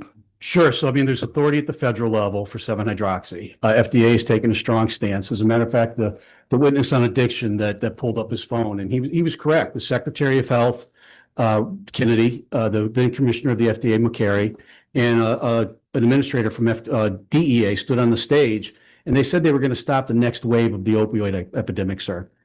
They were talking about 7-hydroxymetragynine. They were not talking about kratom. During that same press conference, they actually said, we're not worried about natural leaf kratom. We're worried about 7-hydroxy. So there's authority at the federal level, and there's authority at the state level. For example, the state of Missouri just reached a consent decree with one of the largest manufacturers of 7-OH to prevent him from manufacturing and selling 7-OH within his state, his home state. So Georgia has authority to go after 7-OH if they decide to. They did that under their Consumer Protection Act, their advertising laws. They went after them and said, you're marketing this stuff as a drug and it's not a drug. And he signed a consent decree and said he stopped doing it. If Missouri has a Consumer Protection Act, they could probably Georgia has a Consumer Protection Act. You all could probably do the same thing. Okay. Thank you. Okay, Representative Kendrick. Thank you, Mr. Chair. I'm just a lawyer too, so I'm going to ask a question. So we have, or there's been testimony about a lot of medical reports, and I'm not going to pretend to know that, to understand it all. Are there counter reports that the association has that can maybe give perspective to the various reports that are out there? Yes, ma'am, there are, I believe. And I do have firsthand experience of reading some of these reports. And look, it sucks. Somebody's hurt, somebody's dead. Nobody wins. This is a horrible situation, and it's a tough thing to do. So condolences, I can only empathize. I can't, it was said, it seems like it's always polypharmacy. It seems like there's always something else on board. An illegal drug, another substance, medications, prescription medications that might have interacted with the kratom article, whether it was, I don't think it's often kratom leaf. I think it's usually an extract or 7-OH. But yeah, there are folks that are skilled in this that have gone in and looked at those reports and determined that, a lot of them are really polypharmacy. I think the Tampa Bay Times looked at 500 or 600, and a very esteemed professor, a very esteemed researcher, Marilyn Hustis, reviewed those reports. And I can't be held to the exact numbers, but I think out of that whole number, she determined just 6 or 9 might have been attributable to kratom alone. So there's always confounding factors.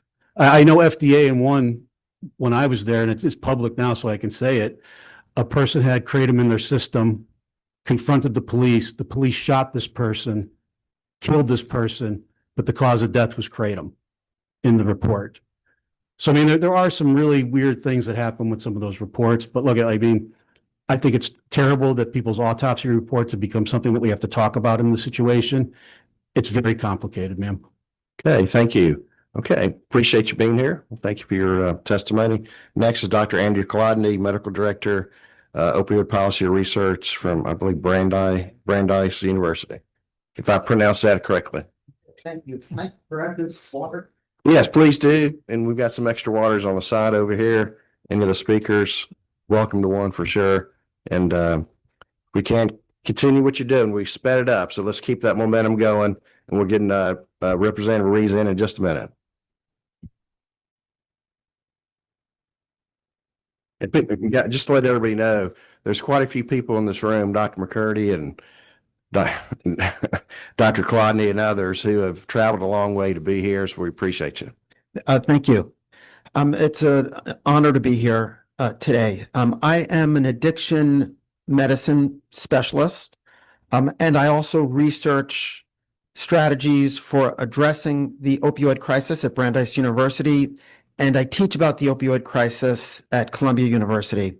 I've been working on the opioid crisis for 20 years, assisting members of Congress, both Republicans and Democrats, assisting them in their investigations of the opioid industry and in their efforts to find legislative approaches to the opioid crisis. I've testified before the United States House and Senate. I've testified before the United Nations, for the World Health Organization, and I've assisted state attorney generals in their efforts to tackle the opioid crisis. I've worked as an expert witness in the litigation, including for the state of Georgia in the opioid litigation.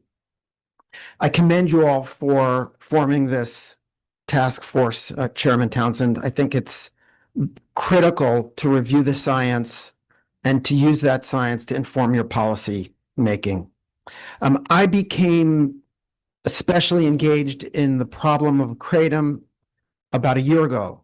I had just returned to seeing patients again after not having seen patients for a few years, and I was just blown away by how all of the patients I was treating had become addicted using kratom. When I first started treating opioid addiction more than 20 years ago, all of the patients I was treating had developed their opioid addiction taking prescription opioids. And through my career, I also treated patients who had developed opioid addiction from heroin. But today, the patients that I'm treating, all of them who've become recently addicted in the past 5 or 6 years, it's kratom that caused their addiction. I've also been treating patients who are in remission from their addiction to heroin or prescription opioids and have relapsed using kratom. I wasn't sure if my experience was unique, so I got on the phone. I called colleagues from other parts of the United States, asked them, what are you seeing? These are colleagues who work in the field of addiction, and they all said the same thing. And if you were to attend the national meeting of the American Society of Addiction Medicine, you will hear that what all of the doctors there are talking about is the problem of kratom. And that is why I'm here today. And that's why I'm now working on this issue. In my presentation, I'm going to explain that kratom is not just a botanical substance with opioid-like effects. Kratom is an opioid, and I'll explain why that is true. I'm going to cover briefly lessons we should learn from the opioid crisis. People have wondered, is kratom helpful for the opioid crisis? Is it making it worse? I'll share with you my thoughts on that. And then lastly, I'm going to cover what the evidence tells us about states who've attempted to tackle this problem. A question was asked earlier about what's working in other states. We now have 2 recently published papers that have looked at what's happening across the country, and I'll share that with you as well. What is an opioid?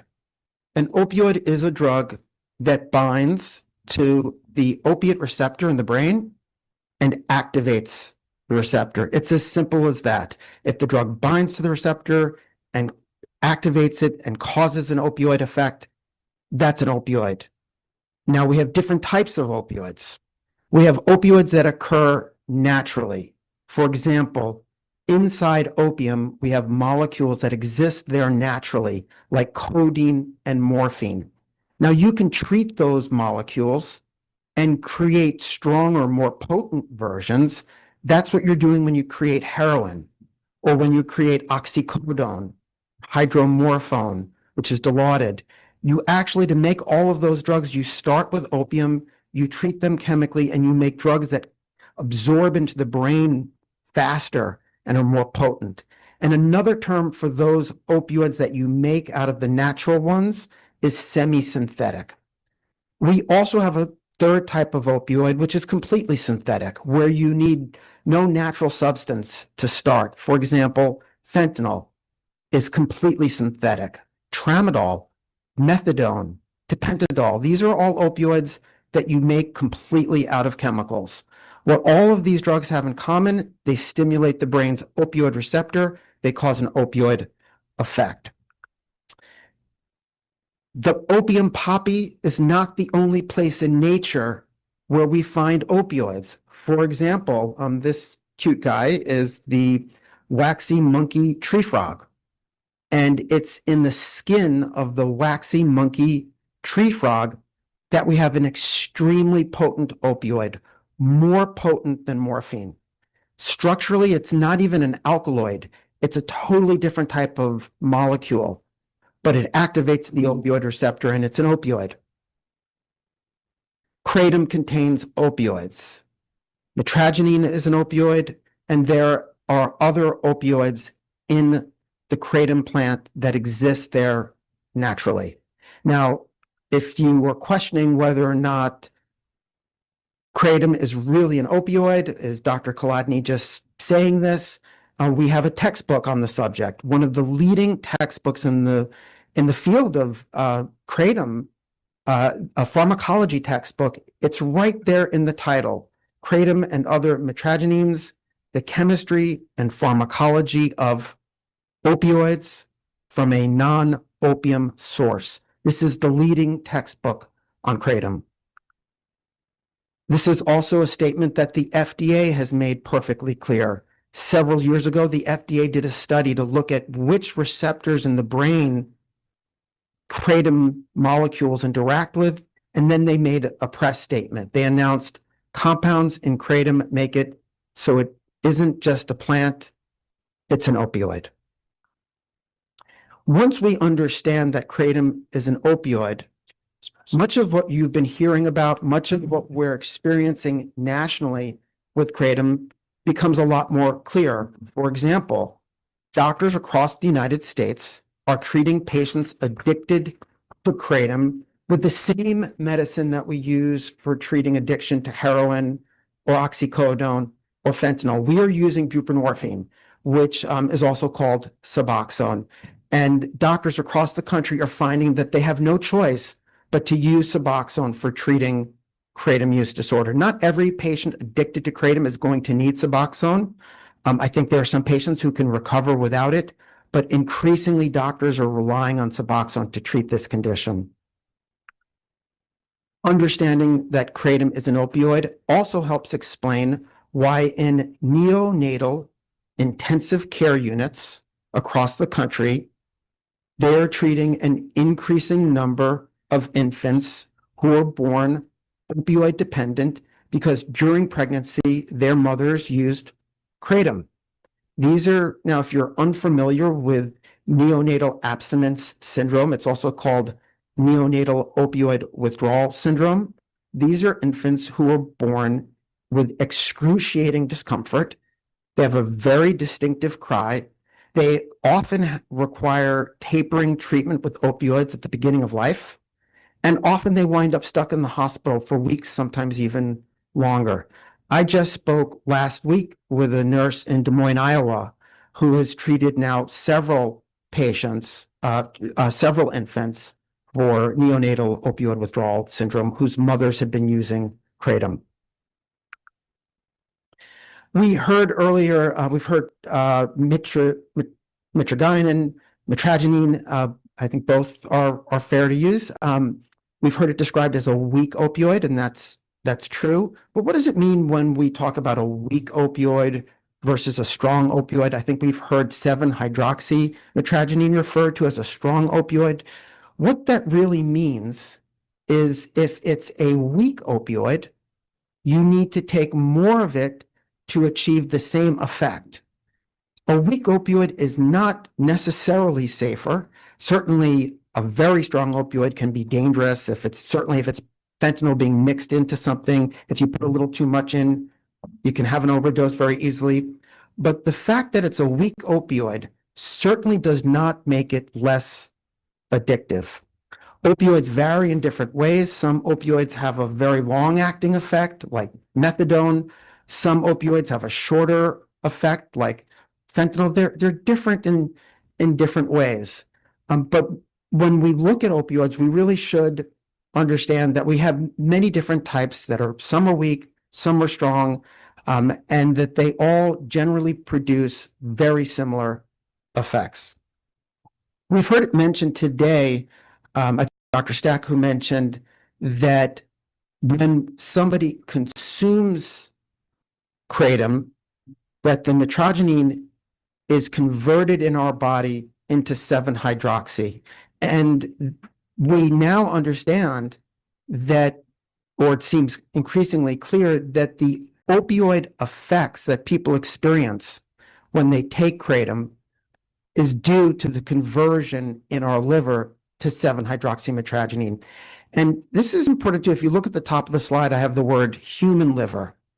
Animal livers do this as well. Mice and rats, where most of the studies are being done, their livers also do this a little bit, but human livers appear to be much better at converting mitragynine into 7-hydroxymitragynine, which means that some of the animal studies may be underestimating the risks, both the risk of respiratory depression and overdose death and the risk of addiction. Our livers are especially good at making this conversion. And this is not unique for kratom. When somebody takes codeine, that's also an example of a drug where our liver converts it into a more potent opioid, morphine. So this is common with other types of opioids. Dr. Chladni, I may have to speed you up, and Okay. if we have to bring you back again, we will, but if you can kind of. Sure. Thank you. I just scheduled a lot. I apologize. Sure. So why do people take opioids? People take opioids because when you take an opioid, it produces very positive effects. There's a sense of well-being. People feel good when they take an opioid. It can relieve pain. It certainly relieves anxiety. And this is the reason why people take opioids. And these are all very positive effects. And you may wonder, why don't we all take opioids more often if they feel so great when you take them? It's because opioids have the problem of tolerance, dependence, and addiction. When you take an opioid every day, very quickly, you develop tolerance, meaning you'll need higher and higher doses to get the same effect. And as the doses get higher, it becomes more dangerous. When you take opioids every day, you rapidly develop dependence, meaning you'll feel sick when you try and stop taking them. As you heard earlier, the withdrawal from opioids from kratom is no different than the withdrawal from heroin and other opioids. And of course, opioids are highly addictive. An addiction is a life-threatening, life-altering condition that can happen easily if you're taking a highly addictive drug on a daily basis. The effects when you go into opioid withdrawal are essentially the opposite of the effects that you feel when you take an opioid, including a sense of impending doom. And it's important to understand that we think about when people get dope sick, is what's going to happen if, say, they go a day without taking an opioid and they get very sick. But it's important to understand that the withdrawal effects happen on a continuum. When someone who's a kratom user wakes up in the morning, they're already in a little bit of withdrawal. And when they take their morning kratom, they're going to feel much better. And that's certainly going to reinforce the notion that kratom is helping them. But when in reality, what the kratom is doing is relieving the withdrawal effects of the previous dose wearing off.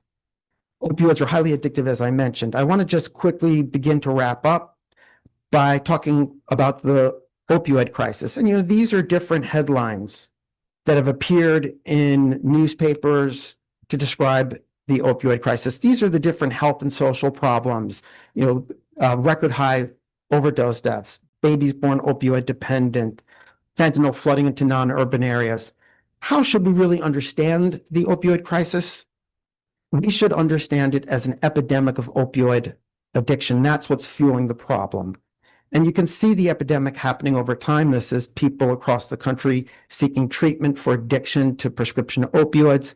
the states with the highest rate are red or maroon. You can see what happened over time. We saw this dramatic increase in people addicted to prescription opioids seeking treatment. This is an epidemic of opioid use disorder. This is really what the opioid crisis is. And what caused the North American opioid crisis? Why did the United States wind up with an epidemic of opioid addiction? The answer to that question is on this slide, and it's very relevant to our discussion today. On this slide, the green line represents consumption in the United States of prescription opioids. And you could see the soaring increase in people consuming prescription opioids. And you see, along with that increase, a parallel increase in rates of addiction and overdose deaths. What fueled this problem was too many prescription opioids.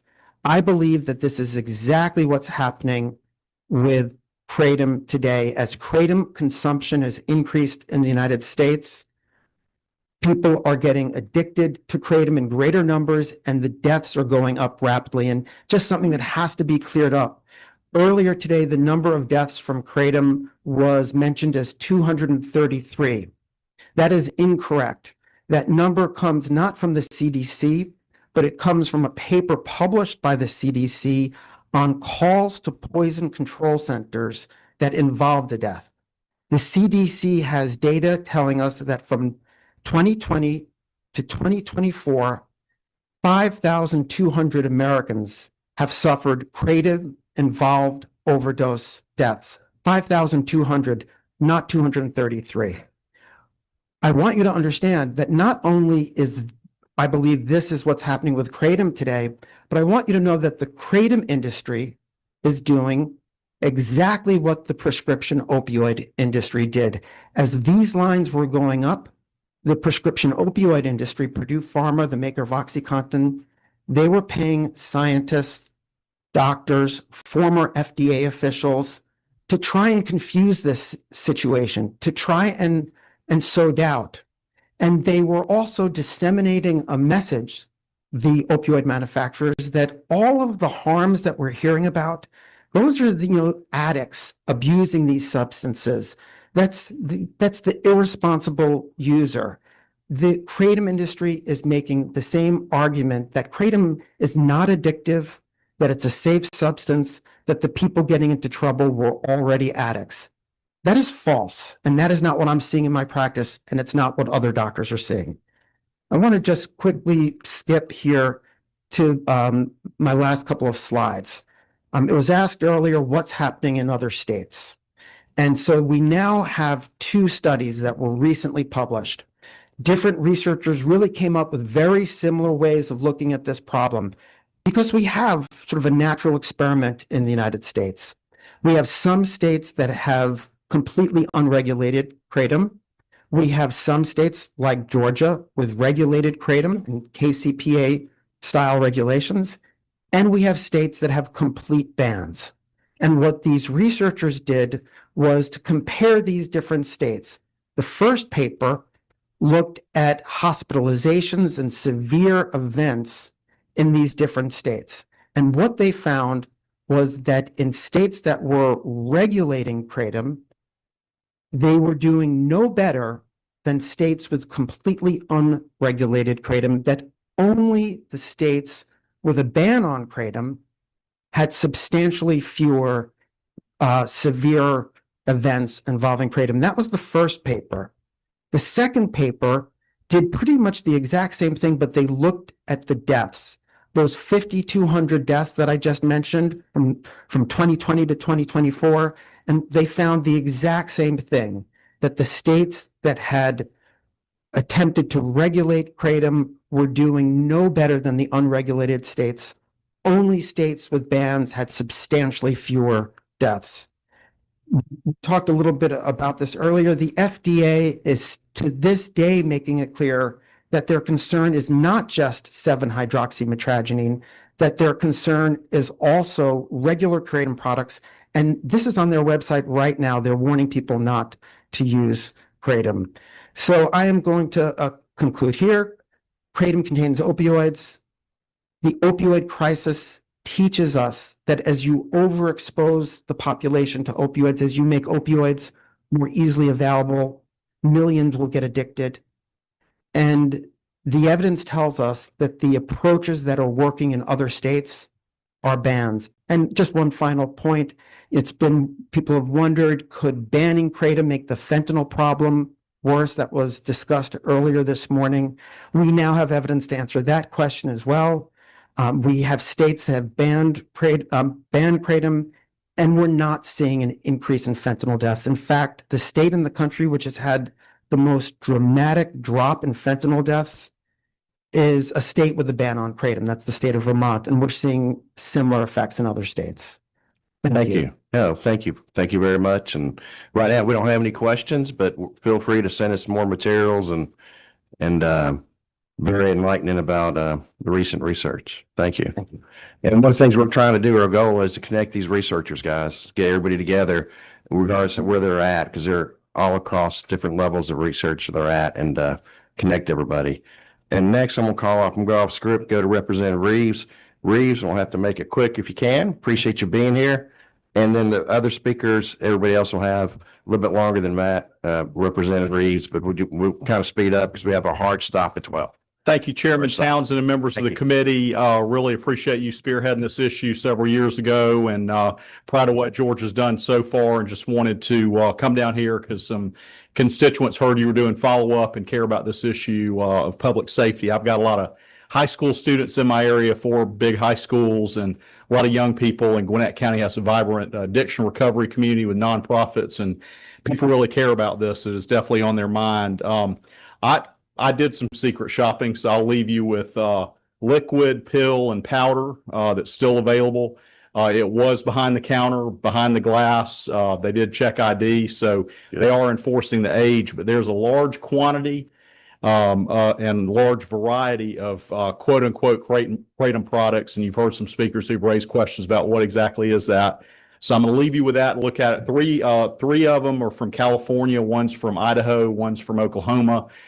Some of them have ingredients on the product. Some of them have some question marks, but I'll let you firsthand take a look at it to do your deep dive. Also, am presenting you with laws from Virginia, Arizona, Florida, and Texas about their kratom laws. I know the information you got today was a lot more detailed than we had 3 or 4 years ago. And certainly some of these other states have looked at it in depth, and some of their definitions and specificity, it's at a deeper depth than we had at our availability 3 and 4 years ago. So I'll leave you with that. A couple of models, the opioid model, that's been mentioned a few times today. There's transparency and civil liability on opioid. And I saw Georgia Southern get a big check from DBHDD from that opioid trust fund. So there are funds available from the industry to help people and to innovate and make sure that products are safe. And so I think that is a model to study about transparency, civil liability, and then compensation for people who were hurt or addicted. Also, advertising, the ingredients, the type and the quality, and also the Florida model. They have a minimum standard statewide, but Sarasota was allowed to enact a more restrictive set of regulations. And Georgia has 535 cities, 159 counties. So in addition to having our state minimum, have an explicit authorization for the locals to have more restrictive guidelines like we do for a lot of other industries, both on advertising as well as the actual products. Places with a lot of schools, a lot of children, a lot of people with addiction problems or other needs, and also advertising, just the having a big "Get Your Kratom Here" sign where you got school buses passing by and high traffic counts. There are other industries that you have local zoning regulations that can address things like that. So I don't want to take up any time, but I did want to pass on the information. I've gotten a letter to you by email, and I think the staff may have sent it out, and then I'll start it with Chairman Smith, but just we got powder, we've got pills, and we've got the 2 different types of liquid that were available. And they were available in unlimited quantities. So that's the status quo. Thank you. Thanks, Representative. Appreciate you doing that. And one of the things I've done too, and it's the processes in the works where we do find something where we can do that secret shopping and it is over the limits, they don't go by the law. Report them to the sheriff, chief of police, whatever you have in municipality. And, we need to go after the bad guys. Leave alone the good actors, but go after the bad guys. Thank you. Okay, thank you, Representative Reese. Good job. Okay, next will be Dr. Crandall. Kudos, Dr. Crandall, recent PhD graduate from Emory. Appreciate you being here. And then I'm gonna reinforce quick as you can, but it's an honor for you to be here. Congratulations. It was just a few weeks ago, wasn't it? You got your PhD? In March. March. Yeah, thank you. Congratulations. Well, thank you very much for the opportunity to speak at this hearing committee today. My name is Dr. William Crandall. I'm an analytical chemist and a pharmacologist. My NIH-funded research at Emory University has focused on understanding the polypharmacology as well as the drug metabolism of kratom and its various alkaloids in both a preclinical and clinical setting. We've heard a lot about kratom, and I need to speed up, so I'm going to skip some stuff here, but I want to begin by reiterating this clear definitional distinction, and that is kratom refers to the raw leaf and the natural ratios of alkaloids found within, not all of these other products that we've already heard a lot about on the market.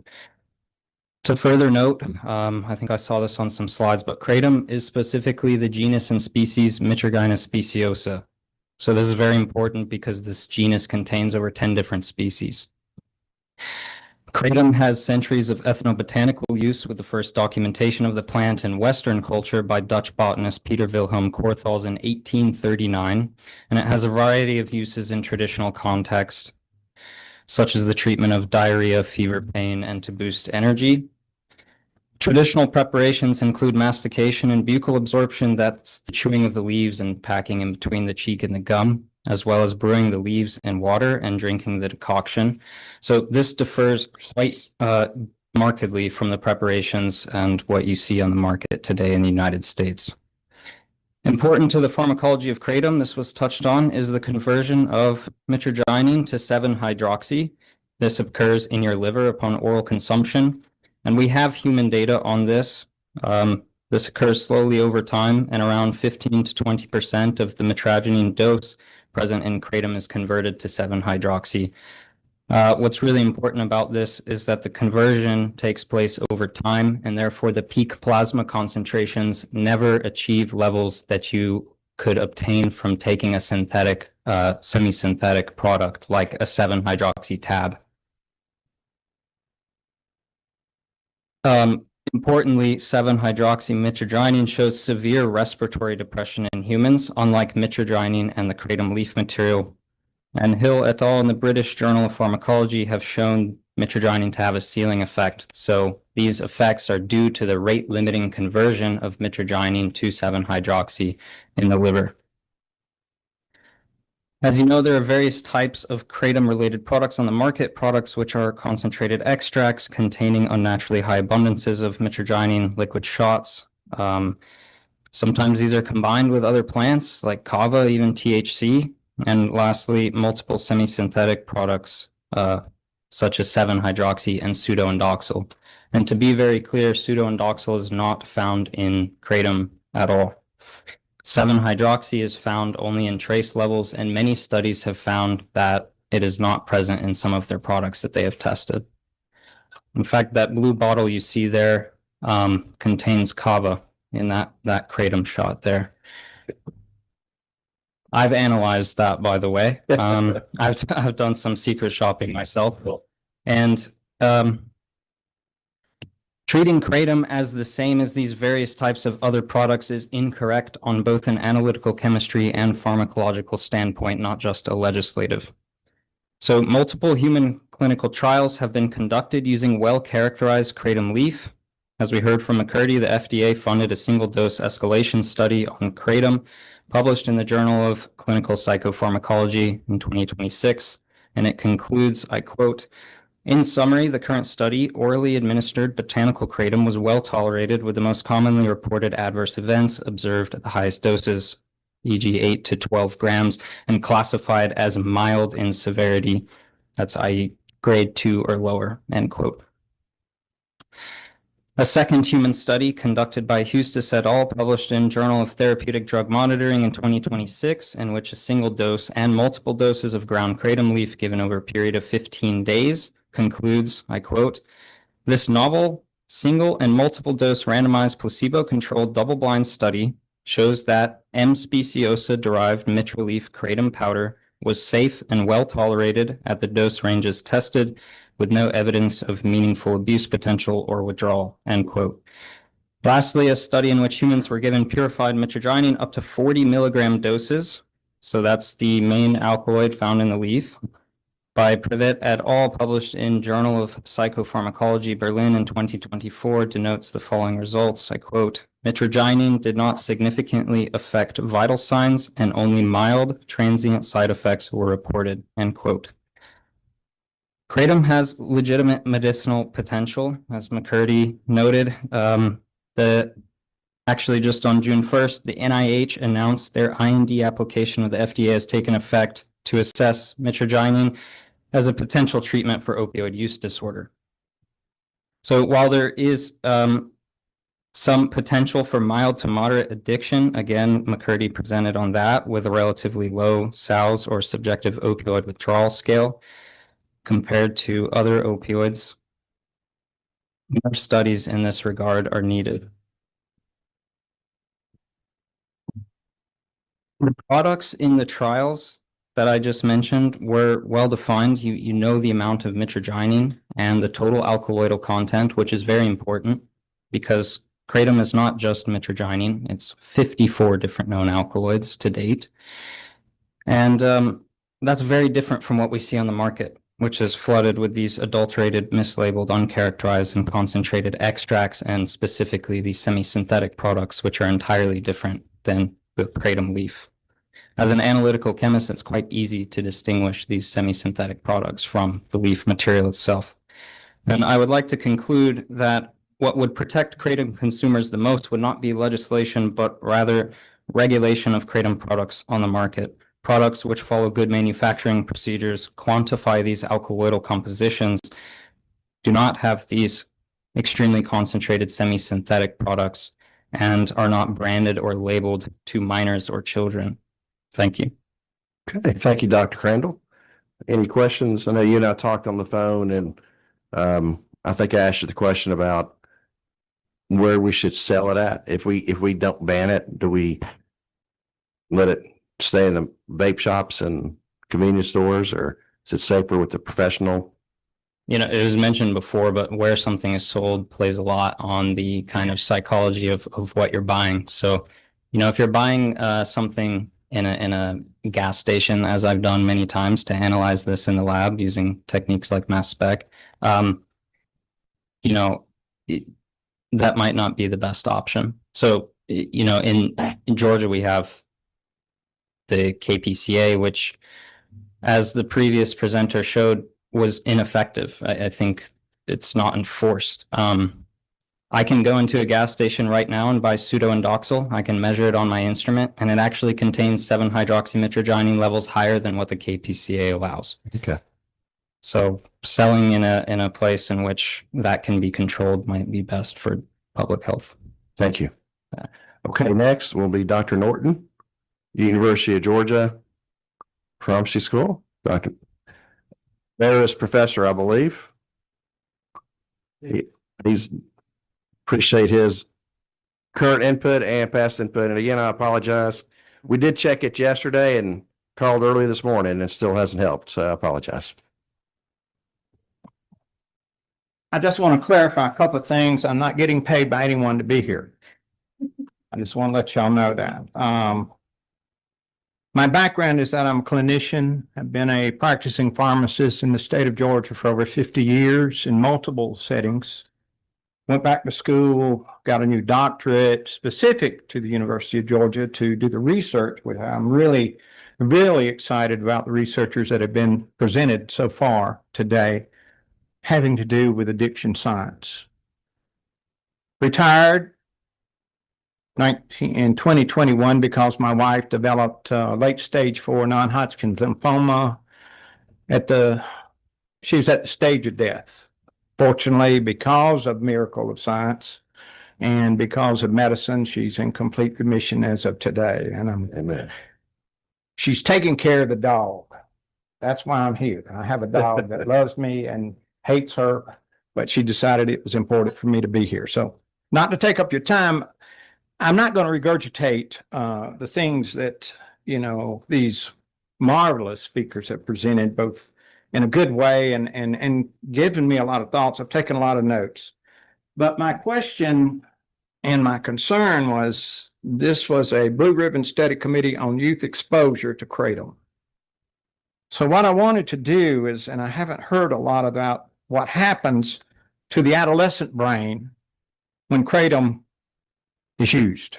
As most of the researchers have indicated, if it be a regulated state or unregulated state, these kids are able to find the products, and we don't know what's in them. I, as a pharmacist, and I have several of the pharmacists here, will reiterate, I don't know what's in the product. You're going to ask me, Merrill, would you recommend Kratom to one of your patients? And the answer is that no. My best advice to them is buyer beware, because I have no clue. And being a pharmacist, there are things that I got to know dosing, and we have multiple ways to consider the dosing, whatever we're going to do in the research. Which molecule are we going to dose? Because we got more than one molecule, and that's been clarified very much today. What's the tolerance curve? What's the genomics? How does your genetics affect the effect? I know with opioid substance use disorders, there are people who are wired to be opiate use disordered individuals. They can take high amounts of an opioid and do very well, very similar to genetic alcoholics. But we don't know that, y'all. We don't know that. And then the adverse drug effects. All right. Because my time is short and I wanted to, and it's hot. Let's talk about the adolescent brain a minute. The adolescent brain is the brain that transitions from a childhood brain to an adult brain. Adolescence is the culmination of taking a child, a predominantly electrical, somewhat chemical brain, and converting it into adult brain, which is somewhat electrical and chemical, and it functions. That adolescent world is about 11 to 12 years old. It takes that time. So what happens is they're more vulnerable to substance use disorders. It takes less than 2 years for an average of an individual under the age of 15 using a psychoactive substance to develop a substance use disorder. Unfortunately, we don't have effective treatments for them because we don't have a lot of adolescent treatment facilities in the state of Georgia to deal with substance use disorder. It's another issue for another day, but I'm going to tell you, when you talk about something that we're talking about here that has the potential to impact an adolescent brain, then the first thing I'm going to tell you, you don't need to have it anywhere close to anybody until the science says, this is how you take it, this is what you do with it, this is what we're going to do with it. And without that complete review that's approved not only from the state, but also the FDA and all of us. Now, adolescents are unique in that their brains develop differently. As y'all have had adolescents, I've got 2 of my adult children in the audience, thank goodness. They got through adolescence, not a whole lot of trouble, a lot of money, but no trouble. But the thing about it is their prefrontal cortex, the limbic reward system, the hippocampus, the stress circuitry, the myelinated executive control networks. Now, let me tell you something about that. My studies having to do with psychoactive substances has to do with neuroinflammation. Neuroinflammation is the impact of a drug passing the blood-brain barrier into the neocortex and inflaming that part of the brain. And that's where we see psychoactive drugs being so. So if y'all want to research out here, y'all also include your neuroinflammation as you look at that. Because the thing about it is the adolescent brain is vulnerable. And what happens to the blood-brain barrier is when these molecules begin to hit this blood-brain barrier, as with some substances, guess what? It creates holes in the dam. And when them holes in that blood-brain barrier has certain molecules get passed through. So we may have, as we say, the mitragynine, it may pass through and maybe the 7-OH may not, but as a result of impact to those, it could. So the thing is, we have that impact and that affects their executive control. The reward system sensitization changes. In other words, the dopaminergic system, the serotonergic system, the systems that are histaminic systems. You know, we got a new histamine H3 receptor in the brain that's responsible for a lot of our dementias. Guess what this drug is going to do? I'll guarantee you the researchers will find it will impact that brain at a young age, and they can have early onset dementias down in their adulthood. And the problem that comes with that, y'all, is we really need to review these drugs thoroughly before we pass anything that says they're legal. As many of them said, I've done some of that secret shopping and I've had some issues. I have calls from all kinds of folks in my small practice because I'm mainly an educator now. I try to retire today. I could have been on the golf course today, but here I am. But thank y'all for your committee work. I really am. I salute you for that. So what we see is when you change that hippocampal component in the brain, you change their learning component. Now, you can talk to the Department of Education right now. You can talk to them and talk about the dropouts that we're having in the state of Georgia and the reason that we're having so decline in our math and reading. You know, when I unfortunately taught at the University of Georgia, you would find some of the finest students available. But how many students don't make it to that extent? And is it drug, you know, is it this particular drug? You have mood, anxiety, and stress disorders, which are even more significant. And once they start, y'all, we can't stop them. And then, of course, the risk of dependence and withdrawal. And I think several of the speakers have indicated is kratom, and I know it's got multiple molecules. Is it an opioid, or if it's not, yes, it is. It's, you know, kratom itself, and in fact, I've read one of the researchers, some of their data on, I think it's the University of Florida, said it's like a codeine effect, which is a mild opioid, but yet it can affect it. So what I'd want y'all to know is that adolescents, when they take a concentrated 7-OH, according to this researcher, it can create an opioid-like intoxication. It creates sedation that leads to accidents, severe impaired driving, respiratory risk would combine, if they combine it with alcohol, marijuana, other drugs. There's not just a single drug on board as a rule. Rapid tolerance, severe withdrawal, compulsive use. And the thing that I will say about this particular compound, it is the gateway drug to other opioids that are now available. Do y'all realize I've got to do a talk in Norcross tomorrow, and then I've got to do a talk in Forsyth. Tomorrow it's prescription misuse to a group up there. And then in Forsyth County, I've got to go talk to the drug court folks about psychotropics and the medications can be used to help put those people back together. I cannot tell you how important it is to do your work and do it thoroughly, y'all. Like I say, I come voluntarily.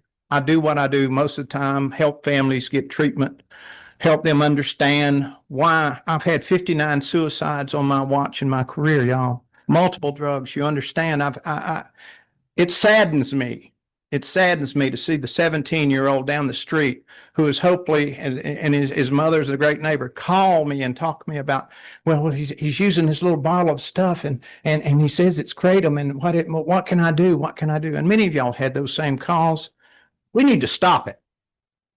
And the only way you stop it is you ban it until science comes up with an alternative. Now, I will say this, harm reduction, I'm a big harm reduction person. If there's individuals who are in opioid withdrawal and they would like to have a kratom-like product, we have clinics that could be set up for that. MOU clinics, they're medically supervised. It would be the safe thing to do.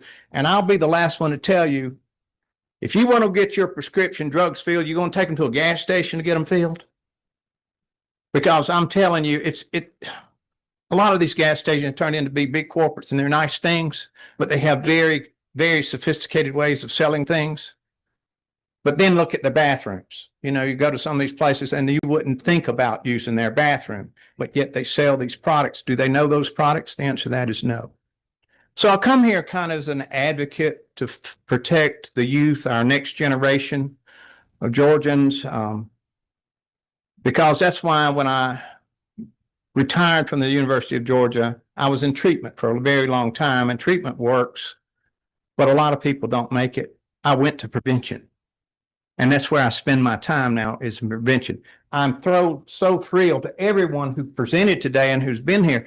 I've got a tremendous education, and this information that they've given me and these studies and that information that I requested from you is to educate physicians and practitioners and all of those that I travel the country doing all the time. So thank you very much. I know I didn't provide you any specific statistics. I don't like a lot of statistics because they change every day. So I conclude my remarks. Any questions you may have? Thank you, Dr. Norton. I appreciate it. I don't think so, and we'll connect again for sure. Thank you for making the time. We're making a slight switch. We have time for 2 more speakers, so we're in good shape. Hard stop at 12 o'clock. Michael, he's online. We're going to let Eli go. He's got to run. I'm going to let Eli Cohen go for a few minutes. Then after that, we'll have Michael Templeton right after that. So we will have them both be on there. And again, it's a hard stop at 12. I'm going to be the only one bringing samples for you guys. You have to speak in the microphone.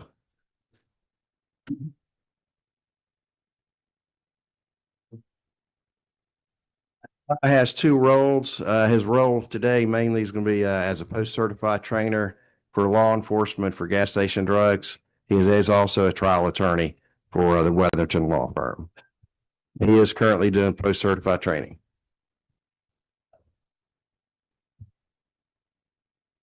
And we will be, on a side note, studying other things. I know vaping is going to be one thing we're taking up since it's affecting adolescents, and there probably 1 or 2 other drugs as well within this committee. Mr. Cohen. Mr. Townsend, thank you to the committee. Like you heard, my name's Eli Cohen. I'm an attorney at the Weatherington Law Firm. And let's make sure everyone understands, I represent families of loved ones who have died. I have about 15 of these cases across the country. The majority of them are here in Georgia. All these families were taking some kind of kratom, either extracts or raw kratom. I don't currently have any 7-OH cases, but we are starting to see those phone calls come in. My background is, before I was an attorney, I was a police officer here in Georgia for 12 years. I started just down the street at Georgia State University because somebody told me that the legislature created a system where if you're a full-time employee, you get free school. And that's how I paid for undergrad. And then I did 8 years in Sandy Springs, where I worked on all kinds of units, with my last 3 years being on the SWAT team. And that was a lot of fun. And then again, because I just like people telling me what to wear, I'm also been in the Army Reserves for the last 15 years, currently a major and an intelligence officer with a top secret clearance.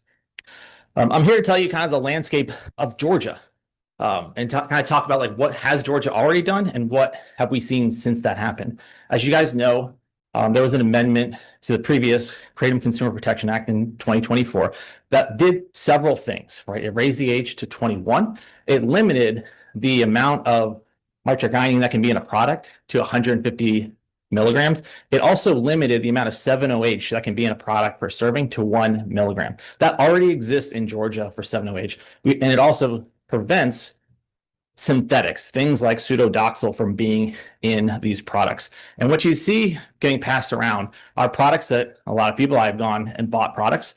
And then I've sent them actually to Dr. McCurdy down here because his lab tests them, which is what you see attached to those. And on several of those products that I am passing around, you're going to see 2 things. Some products you're going to see that are labeled as 7-hydroxymetragynine and have 30, 40, 50, 80 milligrams of 7-OH in them. That is already illegal in Georgia. But the issue is the enforcement is not happening because it's hard to enforce these products. The other thing you're going to see is you're going to see several companies started selling things as pseudodoxil because, hey, 7-OH is banned. Let me just sell it as pseudodoxil. And so I passed them around. I brought one up to show you because this is my favorite one. I'll let you read that for yourself if you can. This product that they're selling you, let everybody else see it. It is labeled as a pseudo-indoxil product, but as Dr. McCurdy tested, it actually has more than 9 milligrams of 7-OH in the product. That is what we're seeing on the shelves of Georgia in both smoke shops and in gas stations throughout the country. And that is just consistent. The same is true with some of the other kratom products that I'm passing around, the extracts and the just raw powders. These companies are not abiding by the regulations that you've already put in place. And why is that? Well, regulation is hard. It is hard for law enforcement to walk into every single one of these gas stations, buy the product, or know that the product is illegal by looking at the label. It is, law enforcement is not in the business of walking into a gas station, doing what I've done, buying a product, sending it to a lab, paying for the test, and then coming back with the results in order to write a warrant. It's just not something that gets done. The regulation is really hard, which is why I think what you've heard here today is that where you can buy it is so important. Removing these from especially gas stations and probably smoke shops is smart. We already have a system of well-regulated sellers of some of these kinds of drugs. Your low THC oil laws already have these things. You heard of the dispensaries. That could be a place where Kratom could go to get it out of these companies, these gas stations and smoke shops that don't seem to care about the laws that you've passed. So there's something that I would strongly encourage you to think about as we move forward. The other thing I want the committee to think about is what should even be on the market here in Georgia. I'm going to throw this out here now because I think at some point the Kratom advocates that are in the front row and throughout are going to get to talk. I don't think the extract should be sold at all, period, full stop. And I'd love to hear their thoughts on that as well. The majority of my cases involve extracts. Why? Because the Kratom powder per gram may have 10, 12 milligrams of metragynine in it, as opposed to some of the products you see getting passed around. Some bottles will have 300 milligrams of metragynine in a single 5, 10 ounce bottle. It is absolutely insane the amount of metragynine that you can shove into your body with the products that are on the market. And there's just no reason. There are no human studies that have gone the distance that is tested using Kratom, raw or extract, over a long period of time. You've heard about a single ascending dose where these individuals, many of whom were not opiate naive, or at least had used some opiates in the past, but were otherwise healthy, were in these studies. That is exactly the kind of study that should happen, that first level study, but it's not, no drug would be sold off of a single ascending dose, off of a single dose study. And we are not at a point where we can say any of these products are safe, but at the very least, as a compromise to save some of these citizens, you should seriously consider banning extracts. Other things I want to mention. Yeah, real quick too, don't forget, talk a little about the post-certified training, and we do have one more speaker. So one of the things I've done because of the gap in the knowledge of law enforcement is I created a class for police officers in Georgia. While I was a police officer, I got certified as both a field training officer and a certified general instructor. I think the term is now I'm a senior instructor under post rules. And so I created a 2-hour course of instruction for post-certified police officers to receive credit. And we cover kind of 2 broad areas. Number one, we cover Kratom. Because I want to empower the officers to be able to look at a label and immediately know if that label is valid or not. Because if a store is selling illegal label, that's a misdemeanor. That is something they can go after immediately, and it doesn't require testing the product. But that takes a while to teach and pass along those classes. The other thing we cover are other gas station drugs, mostly focused on THC, Delta 8, Delta 9, and low THC oil products, because again, those laws are still relatively new, and helping officers understand what's legal, because the same is true for Kratom as it is for the THC products. And I have some in my magic bag if you want to see it later. The same places that are selling these Kratom products that are not properly labeled and are often mislabeled and adulterated with stuff with higher levels of 7-OH that they're allowed to have, or sometimes lying about what's actually in the product, are doing the same thing with low THC, with Delta 8 or Delta 9 products and hemp products, which is, again, it's just evidence that these businesses, unfortunately, aren't doing the right things for Georgians and maybe shouldn't be trusted. There's a reason why we don't sell low THC oil in gas stations, and that might be true for a lot more products than just low THC oils. So I know we're running out of time, and I don't want to take up too much of your time, but I do want to open up for questions if I could. Sure, thank you, Eli. Dr. Al, Representative Al.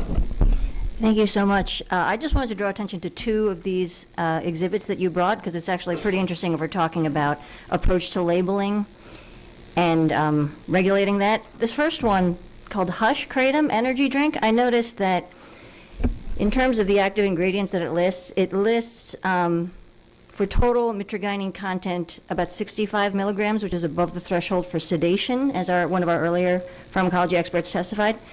But it also contains 80 milligrams of caffeine, which is the same amount as in a Red Bull. I just held them up to each other to check. Just to note that there's a phenomenon of a beverage that was banned, actually, Four Loko, we remember from 2010, was banned because it contained both alcohol, which is a depressant, and a high content of caffeine, and it made it dangerous because the caffeine masked the effects of the depressant. So that's something we may want to consider in terms of concurrent active substances packaged with something that is a depressant and may affect your sensorium and mental status. So that's the one thing. The second thing is this tablet here. The dopium. You know what I'm going to say, right? This is an extract that we talked about, the 7-hydroxy extract, which is not the pure leaf kratom we talked about. It is 80 milligrams, which is, again, above the depressant threshold for dosage. And just in terms of the marketing, you know, we can say it's marketed for this and that, and it's safe and all these things, but to explicitly label this supplement as dopium maybe gives away the game a little bit of what they're trying to appeal to and what message they're trying to send to people for this. That's absolutely right. One of the products you have that the other representative brought in right in front of you, the Malay Kratom bag, it's OPMS Kratom. They used to just call themselves OPM Kratom. They literally call themselves opium. But, you know, these companies are not hiding the ball. And in fact, OPMS Kratom is one of the largest supporters of the American Kratom Association. But even they, you know, and again, I am directly suing them in 5 states right now. And so these companies they're not hiding the ball on what they're selling. They're selling what they want consumers to know as opium. Sure. And again, they're not doing it the way you've already told them they need to. And the products that continue to hit the market, this is true both in kratom and other gas station drugs like Delta 8. There's a race to the top. I need to make the strongest product in order to sell my product. One of the things we've heard since 7OH has become a problem is that raw leaf and even extract manufacturers are saying, I'm losing so much business to 7OH. Like I'm gonna go out of business because of 7OH. If you are losing your business to a better drug, you're not actually providing that kind of that public health service. You're just a drug dealer, right? It's almost as if a cocaine dealer is complaining about crack, in my opinion. It's just not legitimate. So again, is there a place probably for some kind of use of kratom as a treatment in low dosage as a raw powder form? Maybe. But extracts and anything beyond that, 7OH and the synthetics, you should ban them. Certainly, and then just to wrap it up, you know, I've noticed a lot of the marketing does lean on this sort of like natural botanical leaf symbology as sort of, I guess, indicating that it's safe and natural as an alternative for whatever you're trying to treat.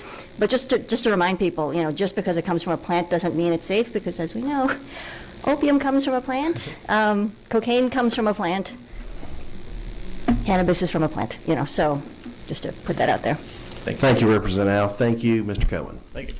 Okay, we'll go online now to Michael Templeton. He is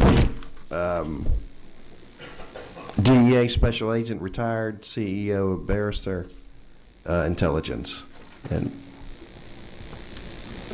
this is the last witness of the meeting, and thank you for everybody for sticking with the hot air in here, or no air. Thank you, Mr. Chairman. Can you hear me okay?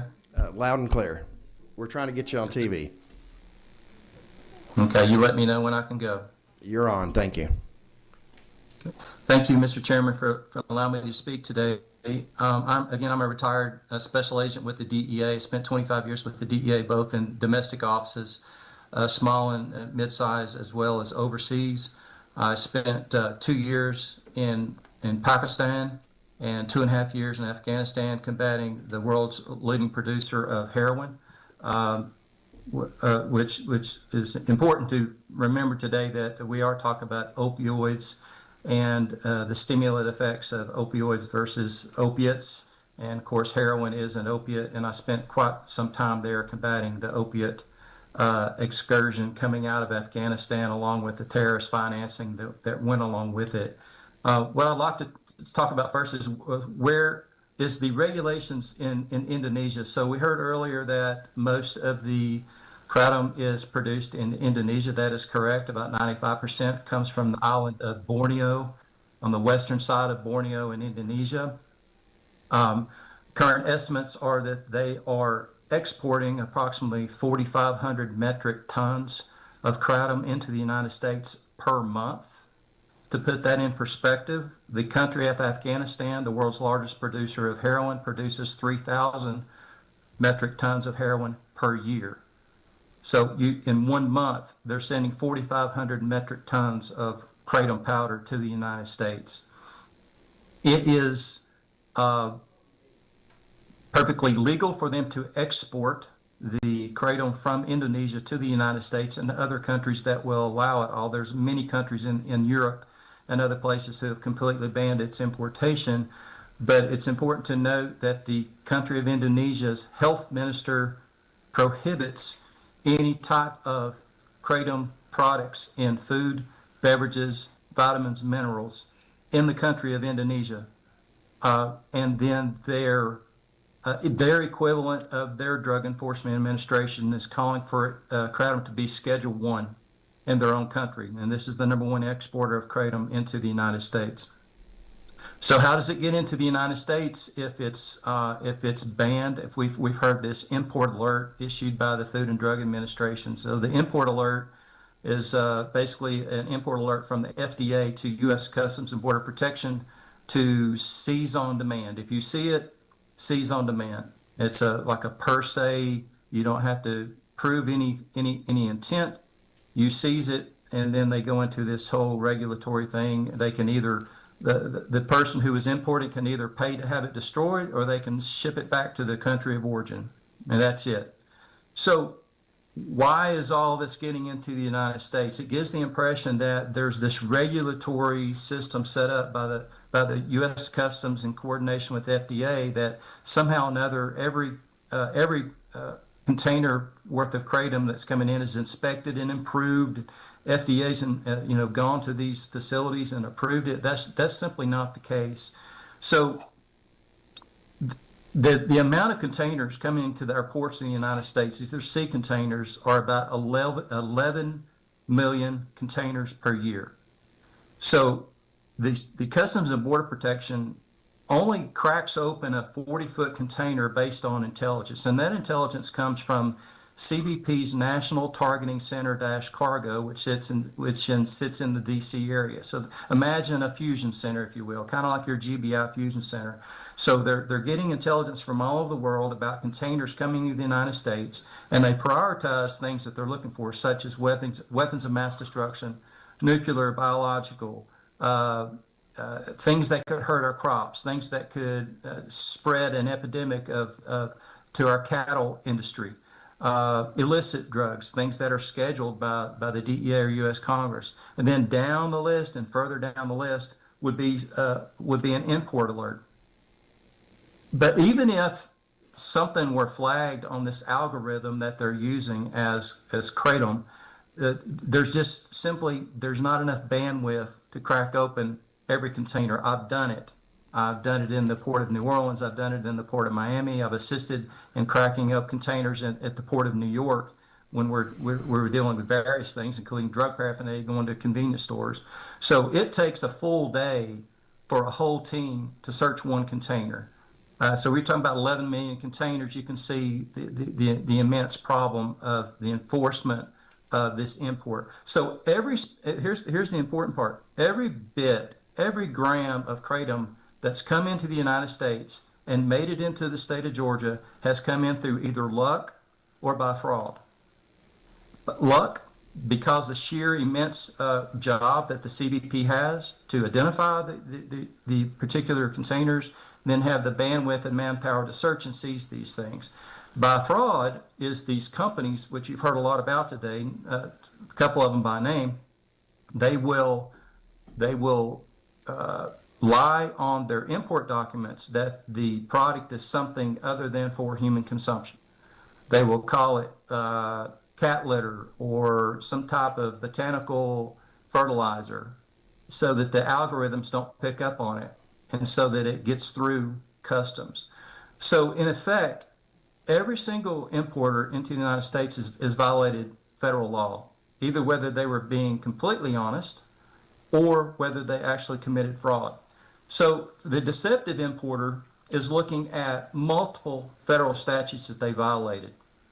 Title 18 USC 545, importing merchandise contrary to law based on the evasion of these FDA alerts, carries a penalty of up to 20 years in federal prison. Making false statements to a federal agency, 5 years in federal prison. Entry of goods by means of false statements, 18 USC 542, up to 2 years in prison. Now let's talk about the truthful importer. Let's say an importer says, I'm importing kratom and it's for human consumption. I'm going to convert it, or I'm going to put it in little capsules and I'm going to sell it at gas stations all around the country. They were truthful, but yet it got through by luck because CBP was never flagged and they never searched their containers, so it gets through. They've still violated federal law. So there's a strict liability. It's a misdemeanor if it's 21 U.S.C. 331 and 333A1 under the Food and Drug Cosmetic Act.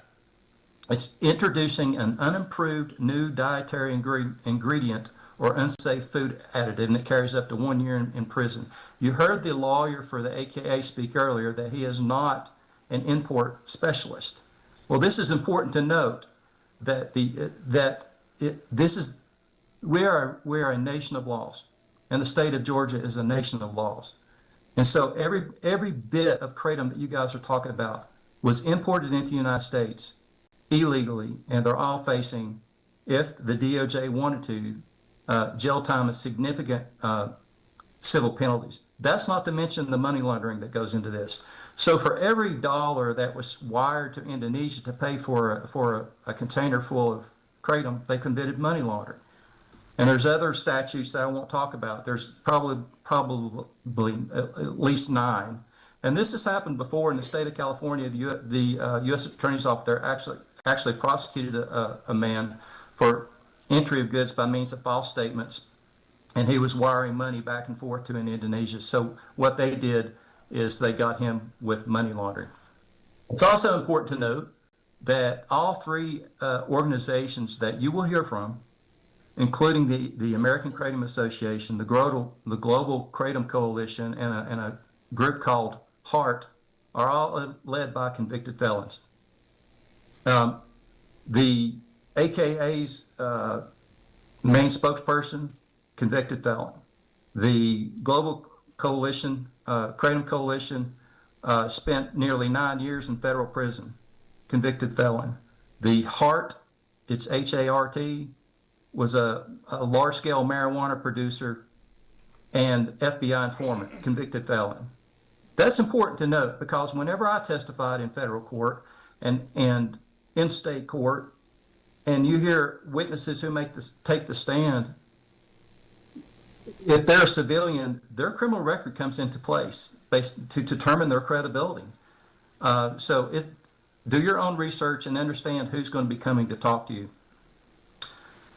So about Mr. 2 months Tucker, ago, if you can, we're kind of on a tight timeline, and if we need to get you back during the law enforcement section, we can. Anything else you want to add regarding DEA, what your involvement was, and kind of heads up for us? yeah, let me finish this up with gas, the history of gas stations. So don't be on the wrong side of history on this, folks. I've been through it all since the early 90s when ephedra came into gas stations. It was called gas station speed. And then Spice come along, this synthetic cathinones where they sprayed it on an inert material. And then it was ultimately scheduled into Schedule 1. Then comes along bath salts. And then ultimately it was Scheduled 1. Now comes along kratom. So is it going to be Scheduled 1 in the future by U.S. Congress? I think so. So in conclusion, I would tell you this, that from the horse's mouth, I was contacted from Indonesia by an Indonesian supplier who offered me a 40-foot metric container containing 27 metric tons of kratom. This just last month for $5.50 per kilogram. And he told me that the kratom works exactly like the opiates on your brain and will get you high and help you study. You guys have talked a lot about youth today. Well, this comes from a supplier in Indonesia that tells you these things. So listen to everything. I appreciate all of your time, and I welcome any questions that you have. Committee, any questions? Okay, no questions this time. We appreciate it. You're welcome to send us stuff, and such as other speakers as well. We'll be glad to distribute it to committee members. That won't be any problem at all.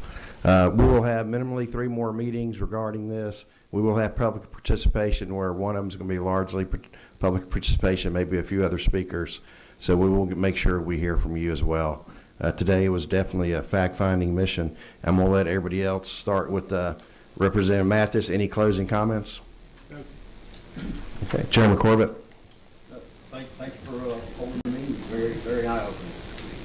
Thank you. Dr. Al? Thank you for organizing today since we have to be here. Yes. And Representative Ridley. Thank you for Thank you. having me. And also, our president has 34 felonies, so. Thank you. And then I'm going to let you guys start off with Sarah. Y'all two introduce yourselves real quick. I failed to do that earlier. Sarah Crittenden with the Office of Legislative Counsel. I helped draft the bills.